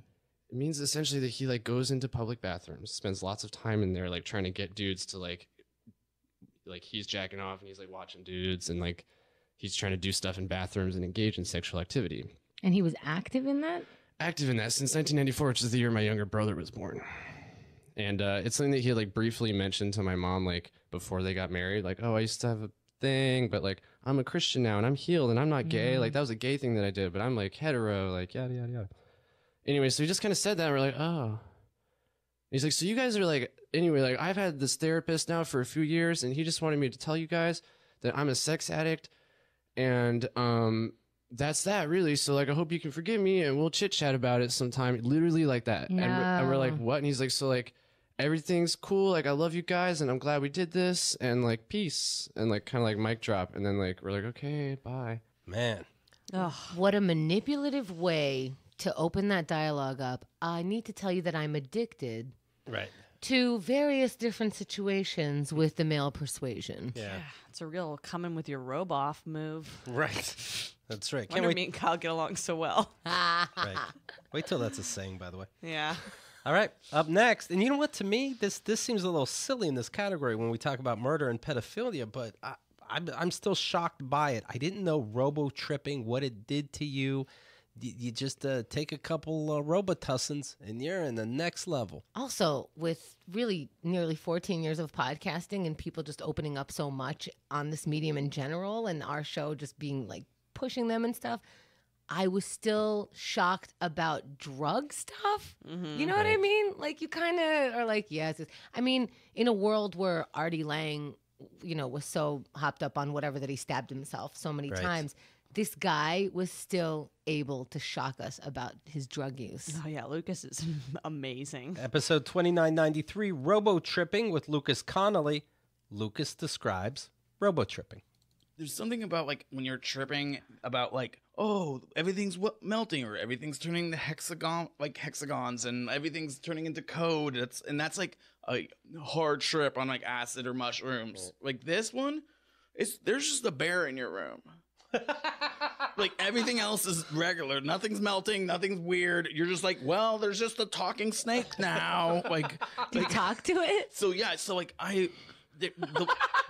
right now, do you think at that moment you live in a world where a snake talks, or do you know, hey, I drank this, it's not real, but it will communicate with me? This is the biggest fear about taking those kind of drugs is that if the legal ones, they're called disassociatives. So like when you can like if let's say you fall over or you trip or you hurt yourself or all of a sudden you get distracted by something, you might forget that you took it. And that's when really the stuff starts getting really scary because you don't know why things are happening. Man, I thought I had trouble getting Kendra to take Dayquil before. Now I'm going to. Yeah. I really think for this category, the entire Lucas Connolly episode should be played as one of the, because that's I'm like, yeah, that's really shocking. But then also what was shocking is when he used to steal the Robitussin by just going into Rite Aid and downing 1 or 2 bottles in the fucking store. Yeah. And then if they didn't have it, or maybe that's a different way of doing it, he is able to down a whole bottle of pills. No water. Yeah. I mean, there's water on the other aisle that he could steal. No, he's fine. Yeah, I guess you do what you have to, right? For example, I remember, where was I? I was in Long Island for something, and my knee was killing me, and I had a pain pill for it, but I didn't have a liquid for it. Mm-hmm. You snorted it. No, it just kept hurting, and I debated, like, I see a stranger with liquid, should I ask? No. Anyway, that was the end of it. Not if you need your Robitussin pills. You're like, you find a way to swallow them. Does that make sense? Yeah. When I have a pill situation like that, I'm like, can I make enough saliva? Right. And I just start making saliva like a nut. Definitely with the noise. Yeah. This little preview of me in the bedroom. Yeah, trust me, I would fake it then. All right. Episode 2936, Keith's new fiance with Kyle Ocasio. About to confuse yourself with Kyle Thompson, both gorgeous. This is Kyle's night terror at Keith's parents' house. Well, I'll tell you something that happened. It's that night. We're gonna leave the next morning, and I'm in my separate room. Right, we're sequestered. All of a sudden, get me the fuck out of here! It's Kyle. No. I run down the hall. You're lying. I yell, I'm coming. No, you're lying. Kick open my sister's door. She's standing up, kind of leaning her ass on the bed, but standing up. I'm like, okay, I'm here. Okay, I don't want to be here. Oh my God, that's so scary. And Are you being serious? I'm being serious. Oh my God. I had a night terror. I had like a dream. Wait, no spoilers. How scared were you? Were you thinking something was happening to her from your family? I knew more that it wasn't than it was, quite frankly. I didn't know Okay. she had night terrors, but Might warrant a heads up. But, you know, I didn't know. I didn't know it was talk about that. coming. You didn't know your night terror was coming. I have like maybe 2 a year. well, I've already had. I I've caught them had both. 2. Looking back. Oh my goodness. So you know when you dream, it's not necessarily in real time. She falls off the bed. This is what I'm putting together. I think she legitimately fell off the bed, and her You think? mind. Oh yeah, she's marks all over her. So no, I think she fell off I know she fell off the bed, but I think in her dream she said she had a dream that she was at the theme park, fell in one of these cracks in the ride. Oh my God. And then she's like, "Help! Get me out of this fucking pit at the theme Yeah, park." that's what was in my head. I thought I was like trapped inside of a roller coaster pit. So then I hear my dad like out in the hallway looking. He probably just hears, "Get me the fuck out of this family." Oh my God. Oh my God. I was so embarrassed. Like you have no idea. I was in massive pain after Keith left, and I went back to. I couldn't sleep. I'm like, oh my God, I think I fell off the bed. But more than anything, as soon as I saw Keith, I was like, oh shit, I'm at his house. I'm not in I wanted to be in a roller coaster pit. Like, cause this was I was mortified. Put me back in. I was like, I literally screamed, get me the fuck out in a religious household. Oh my and by the way, the room had pictures of Jesus everywhere. Oh, you're and welcome. I was not protected at all. Oh my God. It's because you slept in separate rooms. Keith would have blocked you. Well, we did mention a little hanky-panky, and I think those pictures were angry. We drew her off the bed. And we were laughing, but then hours later, joke's on us. That is so scary. Now I'm picturing maybe my dad, he was woken up by her, but then heard me running down the hall. I'm coming! That's my son. He's faking the first one. Wait, so did you and your parents talk about it at all? He wouldn't say, so who knows? I don't know how you wouldn't hear that. He was in the bathroom already, door open, because he has this weird thing with closed bathroom doors. So he heard it. Yeah, don't work on that. Stood in the hallway, saw us. We gave a wave like everything's fine. And the next morning, she brought it up. And he's like, oh, what? Nothing's real. She could have been having a heart attack. Well, I mean, she saw us with her, and she wasn't. Okay, I'm just, hey, you were in my house last night and you yelled, get me the fuck out of here. Right. Everything good? okay? Right. No, for what? You need warm milk maybe before you go to sleep because I can provide something. It's coming in a letter. Yeah. I still have hope. Yeah. Still have hope.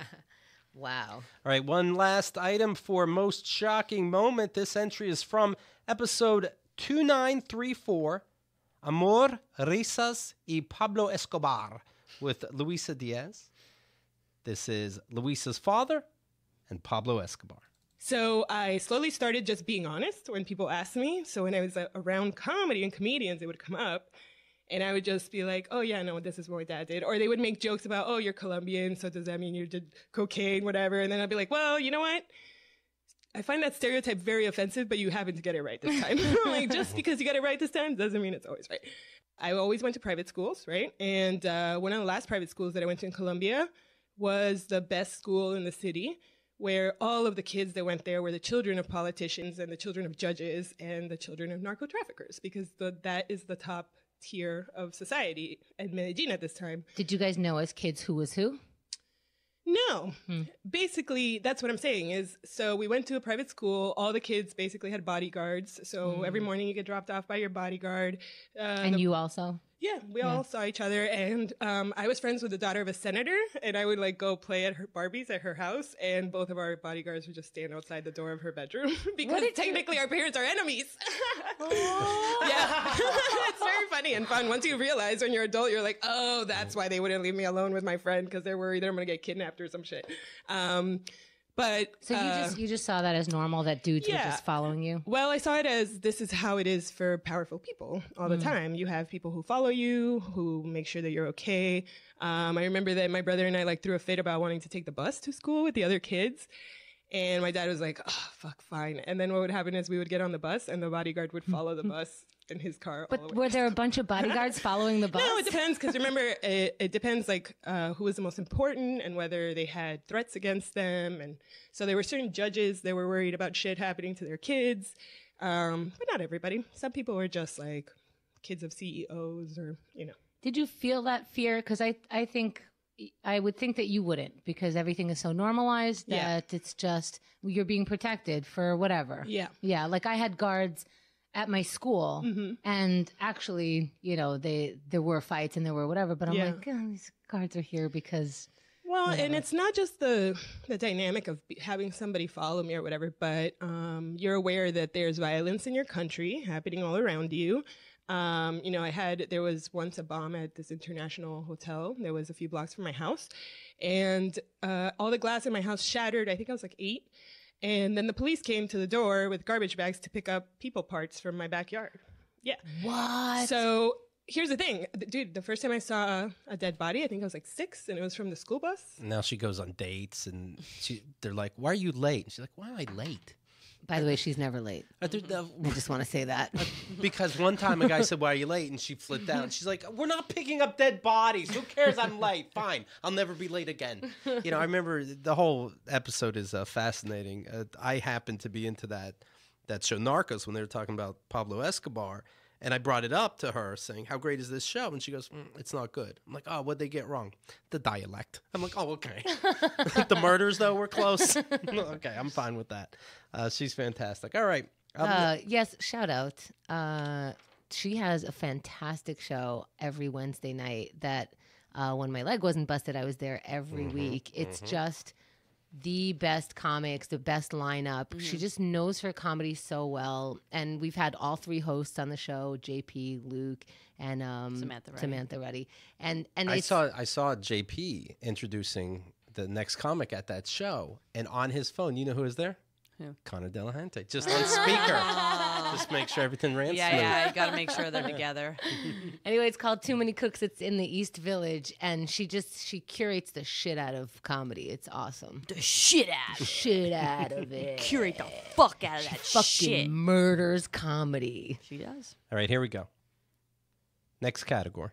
Of course, you vote at keithandthegirl.com/forums. We can skip this next category. People writing in, by the way. When does voting end? Now. What? All right, here we go.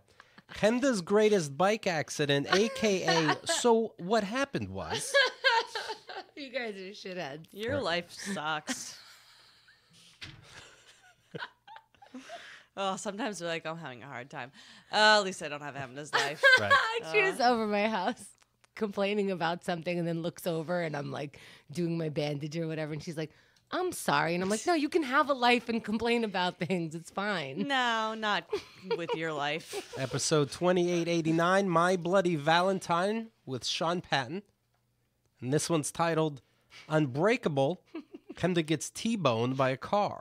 So what happened was there was a truck in the right lane, Right. and it was only a 1-lane street. So I was crossing in front of that truck. The guy was going around the truck and now going down the street the wrong way, so I didn't see it coming. As soon as I saw it coming, it hit me straight to my side, but like with the whole vehicle. My bike moved to the side. Does that make sense? Absolutely, like defied the rules of tires. Exactly. And just Right? skidded almost, right? And I didn't fall. I managed to still balance and just get off my bike and check myself. Here's the weird part. Obviously, I got pushed, right? Because my bike doesn't go that way unless I get pushed. Sure. I don't know where I got pushed. My leg didn't feel a car hit it. My bike just felt like it got pushed by something. Nothing happened. Not a scratch on my bike, not a scratch on my leg, not a scratch on my leg. Not any body part was harmed. I just got my bike pushed over, but not...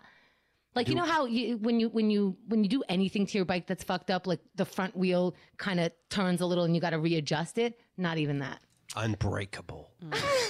I guarantee this happened. Kemda went, huh, this is my year. I really felt gifted. Yeah. I was like, look at that. Thank you. That's nice, life. All right. So Just that doing was your gratitudes, Hemda. Yes. That was episode 2889. Cut to episode 2915. Not that many numbers in between. Nope. This is Drip Drip with Tracy Carnazzo. And we call this one Breakable. Kemda smashes her face and is robbed. The bike was not fine. The chain came off. She couldn't control it. Smacked into a parked car with her face. Oh my gosh. So what happened was, and I don't even know what happened was, all I know is I heard myself yell and I felt my face mush into a car so fucking hard. My first thought was, okay, my face will forever be different. Let's get ready for that. Like, I was like, this is permanent for sure. And then my second thought, I can hear people gasping and fucking freaking out already. Oh, that freaks everyone out. Yeah. So because I knew the crash was It's so the bad. reaction, yeah. It was so bad. And so I'm like, I'm about to get up. Everyone's going to freak out because I could feel all the blood start rushing from my face. It's coming out of my nose. Like talk about drip, drip. This was flooding. And I could feel that like, it's going to be bad. As soon as I get up, people are like, oh my God. Somebody picked up my phone and said, oh no, your phone was on the floor. Oh, hey, there's no crack to it. It's okay. I go, thank you so much. They try to hand it to me. I look at my hands. My hands are full of blood. Sure. And so I'm just still frantic. Of course. I go, I don't. And they go, well, put it in your bag. And I go, yes, thank you so much. And people are still kind of dilly-dallying. Sure. And I just want to go home. And so one of the people, there were 4 people at this point seriously helping. One of the people was saying to their partner or friend or whatever, okay, she's okay. And we got to be at this thing in 10 minutes. Right. Let's go. And I said, yes, please. If you have a thing, please go. I'm well taken care of. I'm walking around. I'm fine. And also other people are here to help if you can't. And so she starts walking away and he's not walking away. And she goes, come on. We got to get somewhere. I go, please, join her. It's fine. They leave and I tell everyone I'm fine. I start walking away. My chain is still off the bike. I walk it around the corner and then I say, hey, Keith is going to kill me if I don't take a picture of my face right now, fully bloody, so we can have it on the show because I know I'm going to talk about it on the show. So I said, let's just take out my phone. I go to reach for my phone and go, yeah, of course it's not in my pocket. They said they put it in my bag. I go in my bag. It's not there. And I'm thinking, nah, I'm just being pessimistic. They wouldn't just rob me. They robbed me. They fucking took my Was your phone, wallet there? which had my wallet there. And they took that too. And they left me with a broken fucking bike with no phone to call anyone and no credit cards and no Metro card to go home. Her phone case has her credit cards in the back, little purse case. Oh. Now, keep in mind, this has nothing to do with her leg right now today. No. That's God. the thing with it. What happened, Wah? So what happened? I had no idea that's what I just cracked up twice.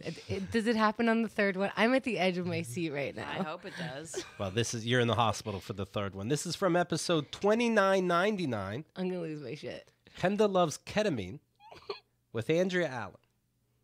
Okay? Oh, I wasn't on that episode. Okay. Yeah, that's right. No, you were dead. But you find a way.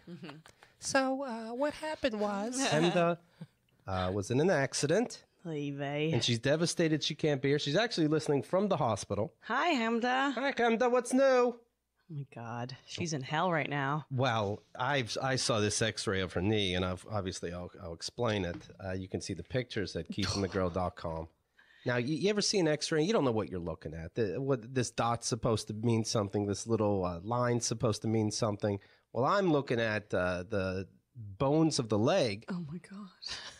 I know what I'm looking at. It's like 2 different legs. Yes. It's like, oh, there's this leg in that traffic lane and that leg in the completely opposite traffic lane.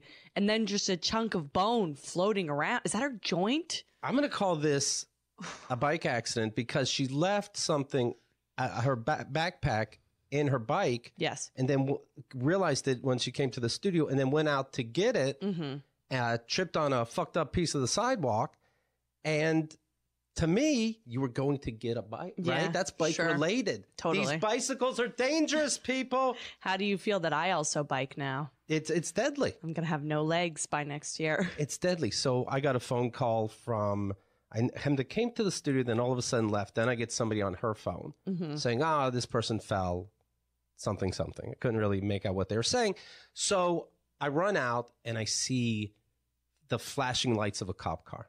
Oh, God. So I run toward that, and there's Hemda on the ground. Oh, my God. Legs swollen like she just won the Heisman Trophy. Yeah. It was vomitous. Oh my God. Here's what Keith loves about this accident. Okay. And so I'm seeing people now, and not everybody heard of the accident. And so they're like, oh, what happened to your leg? And Keith goes, I got a picture. He's got this picture ready. And he's like, look at this x-ray. Look at this fucking x-ray. It's fucked up. It's like disgusting. Faces of death. Yeah.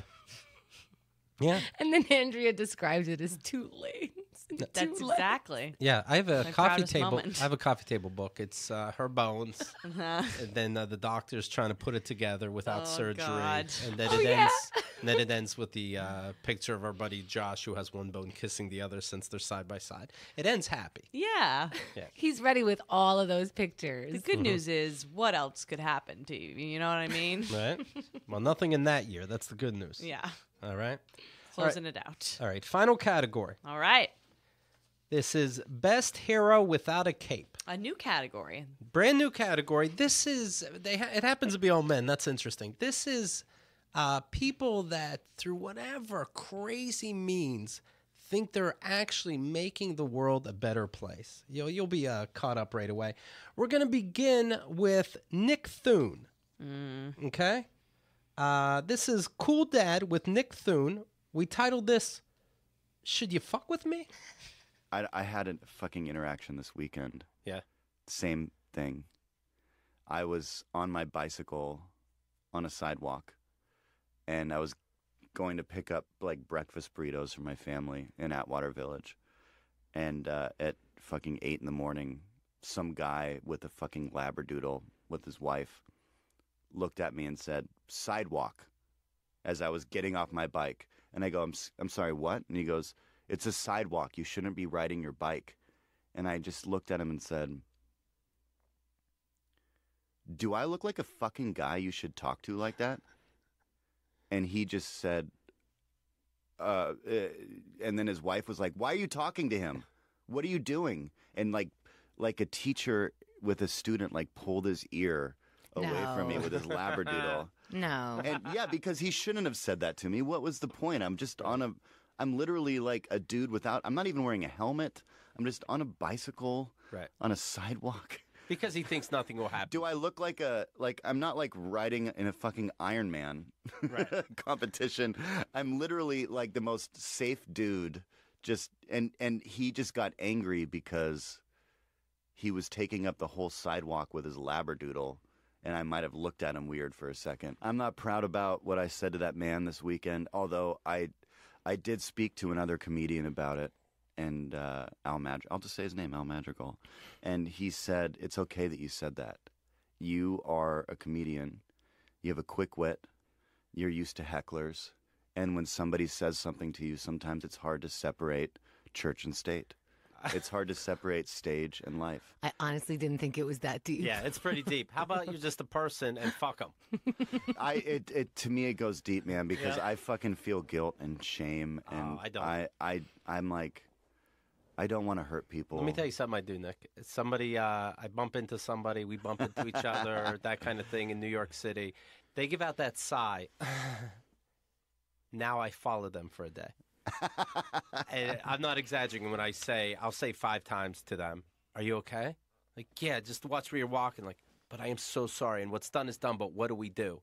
Like, "You just leave me alone." Like, "But this is obviously so egregious. What can we do?" And I'll walk with them for blocks. I'm so okay, stop it. Until finally they apologize. Like, "Okay, now don't do that again." Man, how do you live in New York and not drink? It's not easy, but you make more time for yourself to follow people. That's his response. During this episode, he also talked about how he yelled at someone on a plane as well. He definitely likes to get into altercations when he feels people are like morally wronging. I mean, he's Old Yeller. Yeah, he is, but he's also in like some cool looking young dude's body, and it's very confusing. You know. His go-to when you bring up the plane thing, his go-to is, do I look like somebody you should fuck with? Yeah, it's a very. I like it. I don't know how I feel about it because I do like it in spirit in certain ways for sure. But to me, he does look like somebody I would fuck with. No, it's LA pussy. I don't get it. I don't understand. Like what happened was I fucked with you. He's not like some giant, scary-looking mother. He's like another hipster with a beard. Yes, I should fuck with you. I don't understand. Am I being New York right now? Yeah, you are being New York right now. All But right, sure. Is that who looks? I don't know. I mean, any dude you shouldn't fuck with. No, but you shouldn't fuck with anybody. But yeah, it's a very like. Doesn't he wear glasses? I don't understand. Did the world change? All I know is Kenda has a leg propped up on a walker. And she's like, this fucking guy, I'll fuck with him. Okay. Up next, ladies and gentlemen, from episode 2894, Ice Ice Baby. Too cold. With Kevin Bartini. Kevin throws racist woman. Well, I tell you what, since over the last year, I've found that because of this overt racism and everything, is like I'm going out of my way to be the good white guy. Like I almost want to wear just a T-shirt. It's like I'm not one of them, you know. Like no joke. Like I've seen. I live I live up in Harlem. Anytime I'm walking and I see the cops with some black guy in their whatever, I stop and watch. I just stop. I just like, okay, I'm just the white guy here to make sure everything's good. If he's gonna, if these cops are gonna step, if I see, it hasn't happened yet, but if I see an ICE agent on the subway, I'm going to be the guy yelling. I'm going to be the guy making the scene and standing up, because apparently you'll get shot if you're not just a regular 40-year-old white guy making a scene. Anybody else is gonna get arrested, have their children separated, shot. I got into, this is the honest to God truth. We were at my wife teaches at a very upscale fitness facility in a very upscale building here in Manhattan with some very white people, very Trumpy. And it was they were having a party. I guess it was like their holiday party this year. And there was a couple. They were drunk and they got dancing and carousing or whatever. And they started fighting or something, and these two couple was fighting. A couple. Well, I didn't see what happened. They were in the next room, but all of a sudden there's this commotion, and the security guards are kind of getting these people out and through the next room. Yes, yeah, through the next room, and then they've got him here, and there's a crowd around him, and the two security guards are the only black guys in the entire place, and they're just trying to control whatever's happening, and there's this crowd around him, and I just kind of go over. Something about it, maybe being a little bigger, but in those situations, I just go over because I feel like those guys need some sort of a backup, right? And I'm just standing there, I'm just trying to watch it, and one of the two people called one of the guys a nigger, just like that. And I just grabbed the first body and I just threw them. I took them because these security guards, there was nothing they could do. They couldn't hit the person for that. But I just took and I just threw, and it turned out that it was the woman of the two. I just grabbed her, I just fucking threw her. Oh Jesus! Yeah, I threw the bitch. I threw her far too. But then I was going at the dude because it was him who said it. So I was going at him with my fist, and one of the security guys got between us. But me breaking through and throwing her and gave them actually the break that they were able to then usher him out and get her out. But it became this huge thing, and everybody else, then people are like, well, why'd you do that? And I'm telling them, I'm like, he dropped the N-bomb and called him that. And then everybody's like, oh yeah, okay, good. Like, did you, and it's hard to like focus on anything on this fucking story, but did you feel a way that you just threw a woman? Because no, I didn't. It sounds like you blacked out. In the moment, I didn't realize who I was throwing. Right. You know and then afterwards, were you like, fuck? No, she was. Was she okay? She was a cunt. No, I wasn't. I didn't feel bad. She crossed the line. They both crossed the line. They were both being awful. I didn't feel bad. I didn't hurt her. She didn't. She went and flew off, and then actually came back and tried to attack me. So it was a melee. It was a big thing. But as I was just there, I felt to be a little bit of if I can help control and calm the situation for these guys, help them, because they were very outnumbered. There was two drunk people fighting and then other people around them. Like you could feel a brawl breaking out. Did you speak to them afterwards? To the security guys, I did. Not to those two people. They were to the security guys. Yeah, I talked to them. And they were fine with it. They were. They understood. you know, it's like as a security guard, you don't want people jumping in, but in that kind of situation, when all of a sudden you're not going to go get. It would be raises like funny. that. That's what you do, like in clubs and stuff. Yeah. You push somebody and you go to the security guard. Go ahead. Yeah, yours Things now. are out of control now. Yours now. Oh, it's so good. And then Colin Kaepernick fist bumped me and said, "You're on the right side of history." Oh my God. This category is staying for life. Kevin Bartini has got to be I the love most annoying guest of this year. Oh, you for don't me. like him? Oh, I love these stories. Oh my God. And then I'm on the right side, and I went up there and I simply said, do not be racist, and I am a defender of minorities. I love it. Thank you. God. Thank you, Kevin. Up next from episode 2917, Ding Dong with Jay Nog. This is babysitter harassment. Let me tell you something, by the way. Speaking of don't call, listen to what Jay does. Jay gets upset at a babysitter that he had, and he goes on stage and gives out the babysitter's phone number, right? Yeah, a few times, yeah. A few times. Yeah. So for weeks, you're giving Yeah, out this a couple babysitter. weeks, yeah. Okay, so what was the egregious thing that a babysitter did? Probably has to be a kid, right? No, she's A young she's person. she's an adult. She's an adult. Okay. She was almost 30 years old. She's an adult. Okay. Yeah. And she just screwed us over. How so? She didn't show up on time. No, she just left us without daycare. And then once we hired her, she wanted to, after we had a meeting, she wanted to negotiate double the price that we offered her. Oh. After she agreed to it, and then gave us like an ultimatum, and then gave us a date that she'd be leaving for us to find a new one, and then happened to fall sick, and then just left us trying to scramble for daycare for my child. When you give her phone number on stage, first of all, do you know you're never going to work with her again, or there's still a chance? Oh no, and I don't want anything to do with her. And you tell the audience, hey, listen, this person really screwed us over. Text her, go, hey, is the laundry done? Yeah, just bother her and be annoying, but don't harass her. Don't be rude. Don't call her names. Do you know that bothering is harassing? You're saying don't be extra harassing. Don't be inappropriate. Just call her and scare her. Don't inappropriately harass her. Just be annoying. Right. Okay. Right. And do you think a drunk crowd would know the line? Well, I do put it out there. I mean, everyone has free will. Nothing you can do about that. Right. You don't, but it's not you like don't control them. Right. But I do put it out there. Don't do this. And if they decide to do it, they can't be like, oh, Jay, I told them, don't be mean. Don't insult her. Right. Just drive her crazy. There is nuts. no way your wife knows you did that. No, she does. And she's okay with that. She does not like this woman at all. Your wife was behind you going, yeah, give her phone number? I don't know if she was behind it, but she didn't tell me to stop. Okay. And usually she would. Yeah.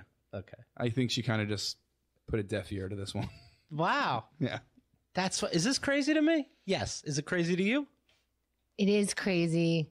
I think that she put them in such a bad spot that they're in a space right now. His is the only show where he encourages people to get on their phones.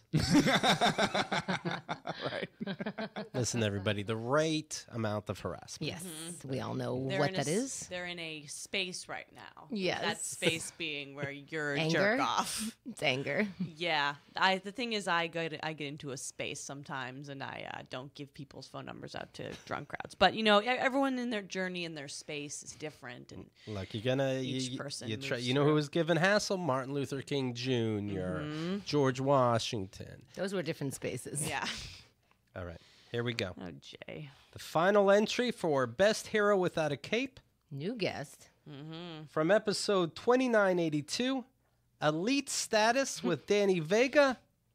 Danny's Elite Yelp Status. To me, it's fucking weird. These weirdos that go on Yelp, or I'm into movies, right? So these weirdos that go on Rotten Tomatoes, 2 seconds to give their stupid opinion. Who gives a shit? Like, why is it so fucking important? I'm glad. I would like to see. It's funny because I would like to see how many stars a restaurant got if I'm going on a date. But who's the weirdos that took the fucking time to make that? I know we need these meter maids, but why do you have to be the fucking weirdo that's willing to write tickets? So you're a leech, basically. Right. You're a leech who wants to make the blood. Well, I'm making the blood, Keith. So suck my blood. People must know about my calamari. It could have been an off night. Fuck them. Fuck these people trying to make a success in New York City. Hey, some restaurants don't have off nights, you know? And I think my favorite part is how you can. So once you have a good Yelp account, if you go on Yelp and you leave your 1-star review because you got ripped off. Oh, you would never do that? No. But people do that a lot, right? They're like, oh, this place overcharged me, whatever, and they're pissed, and they leave a 1-star review, and it's their only review on Yelp. And then you know what Yelp does? Deletes their review. Okay. Because they're not a real user. I'm fine with that. But if I do that, if I leave a 1-star review of this studio because Andrea made my coffee poorly, it's staying there. You're not getting it deleted. Because you're pro. Because I'm elite. Elite. Get it right. I like how Andrea was just like, here's all the worst things about this person. Just confront him, and that will be it. Look, it's not all your fault. Your mother. Shockingly, it really isn't. My mom, she is a complainer. She is a little bit, but my girlfriend is really the monster. I mean, this girl could write. I mean, she just complains all day. It's her favorite thing. Like, let's say it's date night, right? And you're able to spend time with your love. You go out to dinner. It's understood you're going to have sex after, but no. First, it's probably right to the computer, right? You got to write down this fucking tiramisu. Because in the restaurant you're judging, you can't even fully enjoy yourself. Before we go, there's a whole process. We both hop on Yelp. We sort by rating. We sort by most reviewed. There's a debate. There's a discussion.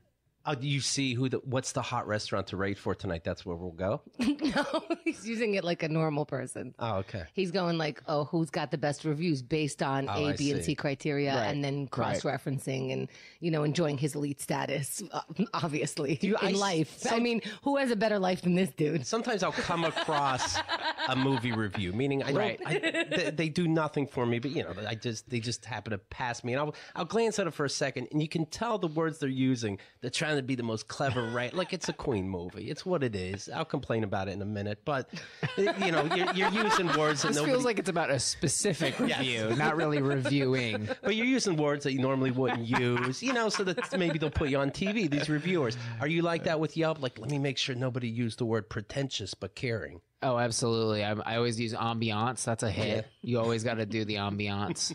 Ambiance was a bit casual. If you're going to charge me $17 for a burger, it should be a little bit regal in here. Regal. Right. Elite. Hashtag elite.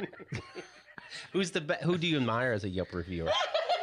I got to say, that actually turned me off to it. Because if you get above elite, actually, you ready for this? There's community manager, which is like if Yelp is your whole life and they plan the elite event. So that's what elite gets you. It does get you free booze. I don't think it really gets you free food, but you can there's like free booze events. But the community so there's like a party at a bar with all you assholes together. Yeah. But the service is good. Oh, it's great. Yeah. It's great. They tip you, the bar. So I bet these managers, I bet they make money, right? I don't know. I don't. Where do you make money? How about you fucking review Yelp itself? I'm elite and I don't make a fucking dime. I'm a piece of shit and I go to restaurants and I don't get a discount. Do you have a Yelp badge that you put on the table at a restaurant so that the waiter knows? I flash it. Have you ever? I'm undercover, I said. What a treat. Oh my God, your response to his life and his response to your response. I love this. God, it was so good. I love Danny Vega.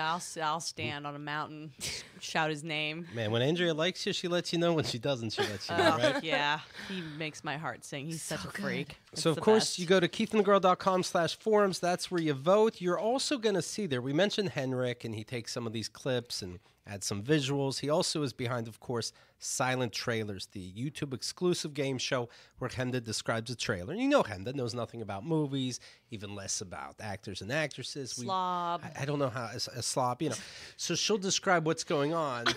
Horrible life. On the screen, and assuming she doesn't have a heart attack through it, because accidents always happen, we will guess the movie that she's trying to describe. And it's a lot of fun. It's okay. Now, what happened was... This thing is so fucking good. Yeah, Silent Trailers, seriously, go there now. Go on YouTube, go to our channel. It's under Keith and the Girl. It's really easy. And here's how you vote for Silent Trailers. The one that has the most views and comments, so a comment counts also. In fact, a comment counts for 2 points. Oh, shit. And a like and a dislike each count for 1 point. So we're going to add that up. Oh, and the views. We're going to add that all up. And the person with the most response wins the KATGuh award. What I'm trying to say is, go watch these fucking things. I lose my mind over them. Bucho says about the Hannah Boone rematch, I watched the incredible climax of this game 19 times. That's a lot of votes. About Christy Cello's episode, Christian writes, LOL, Christy is even better on video. She's so animated. So cute. Cody Allen regarding Ian Lee's episode, God damn, I love these. Trying to put my kid to sleep and I keep waking her up by giggling. Here's one. Let's see. About Julia Shiplett's episode, Mark writes, yo, Julia's the queen. Keith, hang it up. You got swept. Hey. Oh, there's a part that Henrik slows down and adds music to. I don't even know if he slows down. It's just, I've never seen Keith's face like He that. looks so sad. He was in shock that Julia can do that. She beat you on I, Tanya, and she hadn't even seen the movie. And I didn't even see the movie, you little bitch. And then Keith She clutches his adjusts her pearls. glasses. She goes like, Yeah, what did I do? So Dickwad. All right. Kayla says about the Mayron Kagani episode, didn't think it was possible to love Mayron any more than I already did. Don't mess with the queen. There's a lot of queens and princesses. Yeah, we have queens on. Yeah. All right. So check those out. And of course, like Hemda said, drop a comment, hit a like, and we'll figure out a way to add all these up. All right. Hemda figured it out. I got a point system. Foggy Bottom sends an email. He also goes by Sean. And Sean says, I just realized that your podcast, My Opening Line, where we talk about comedians first, it's the origin stories of comedians, you know? I just realized it's free. I just subscribed. Send. I don't know what to do. I'm putting you in the hero without a cape category. Thank you. Fucking thing. You're welcome. MyOpeningLine.com. It's all free. And how do you vote for the best My Opening Line episode in the KATGuh Awards?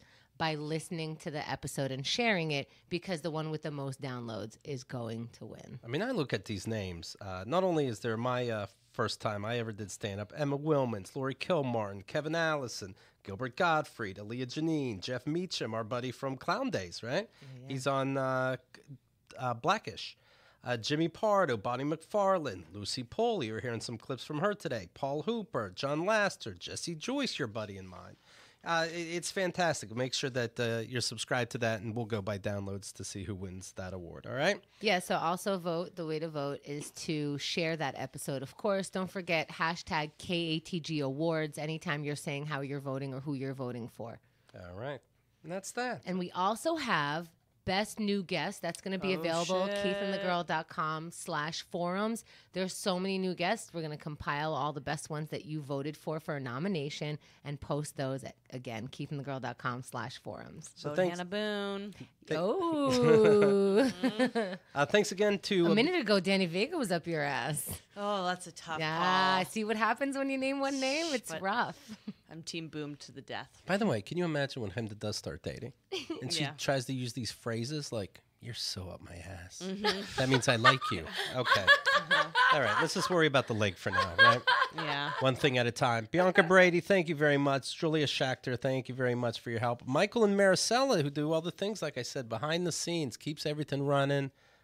What a blast. And Henrik, to get to know you this year. Your work is incredible.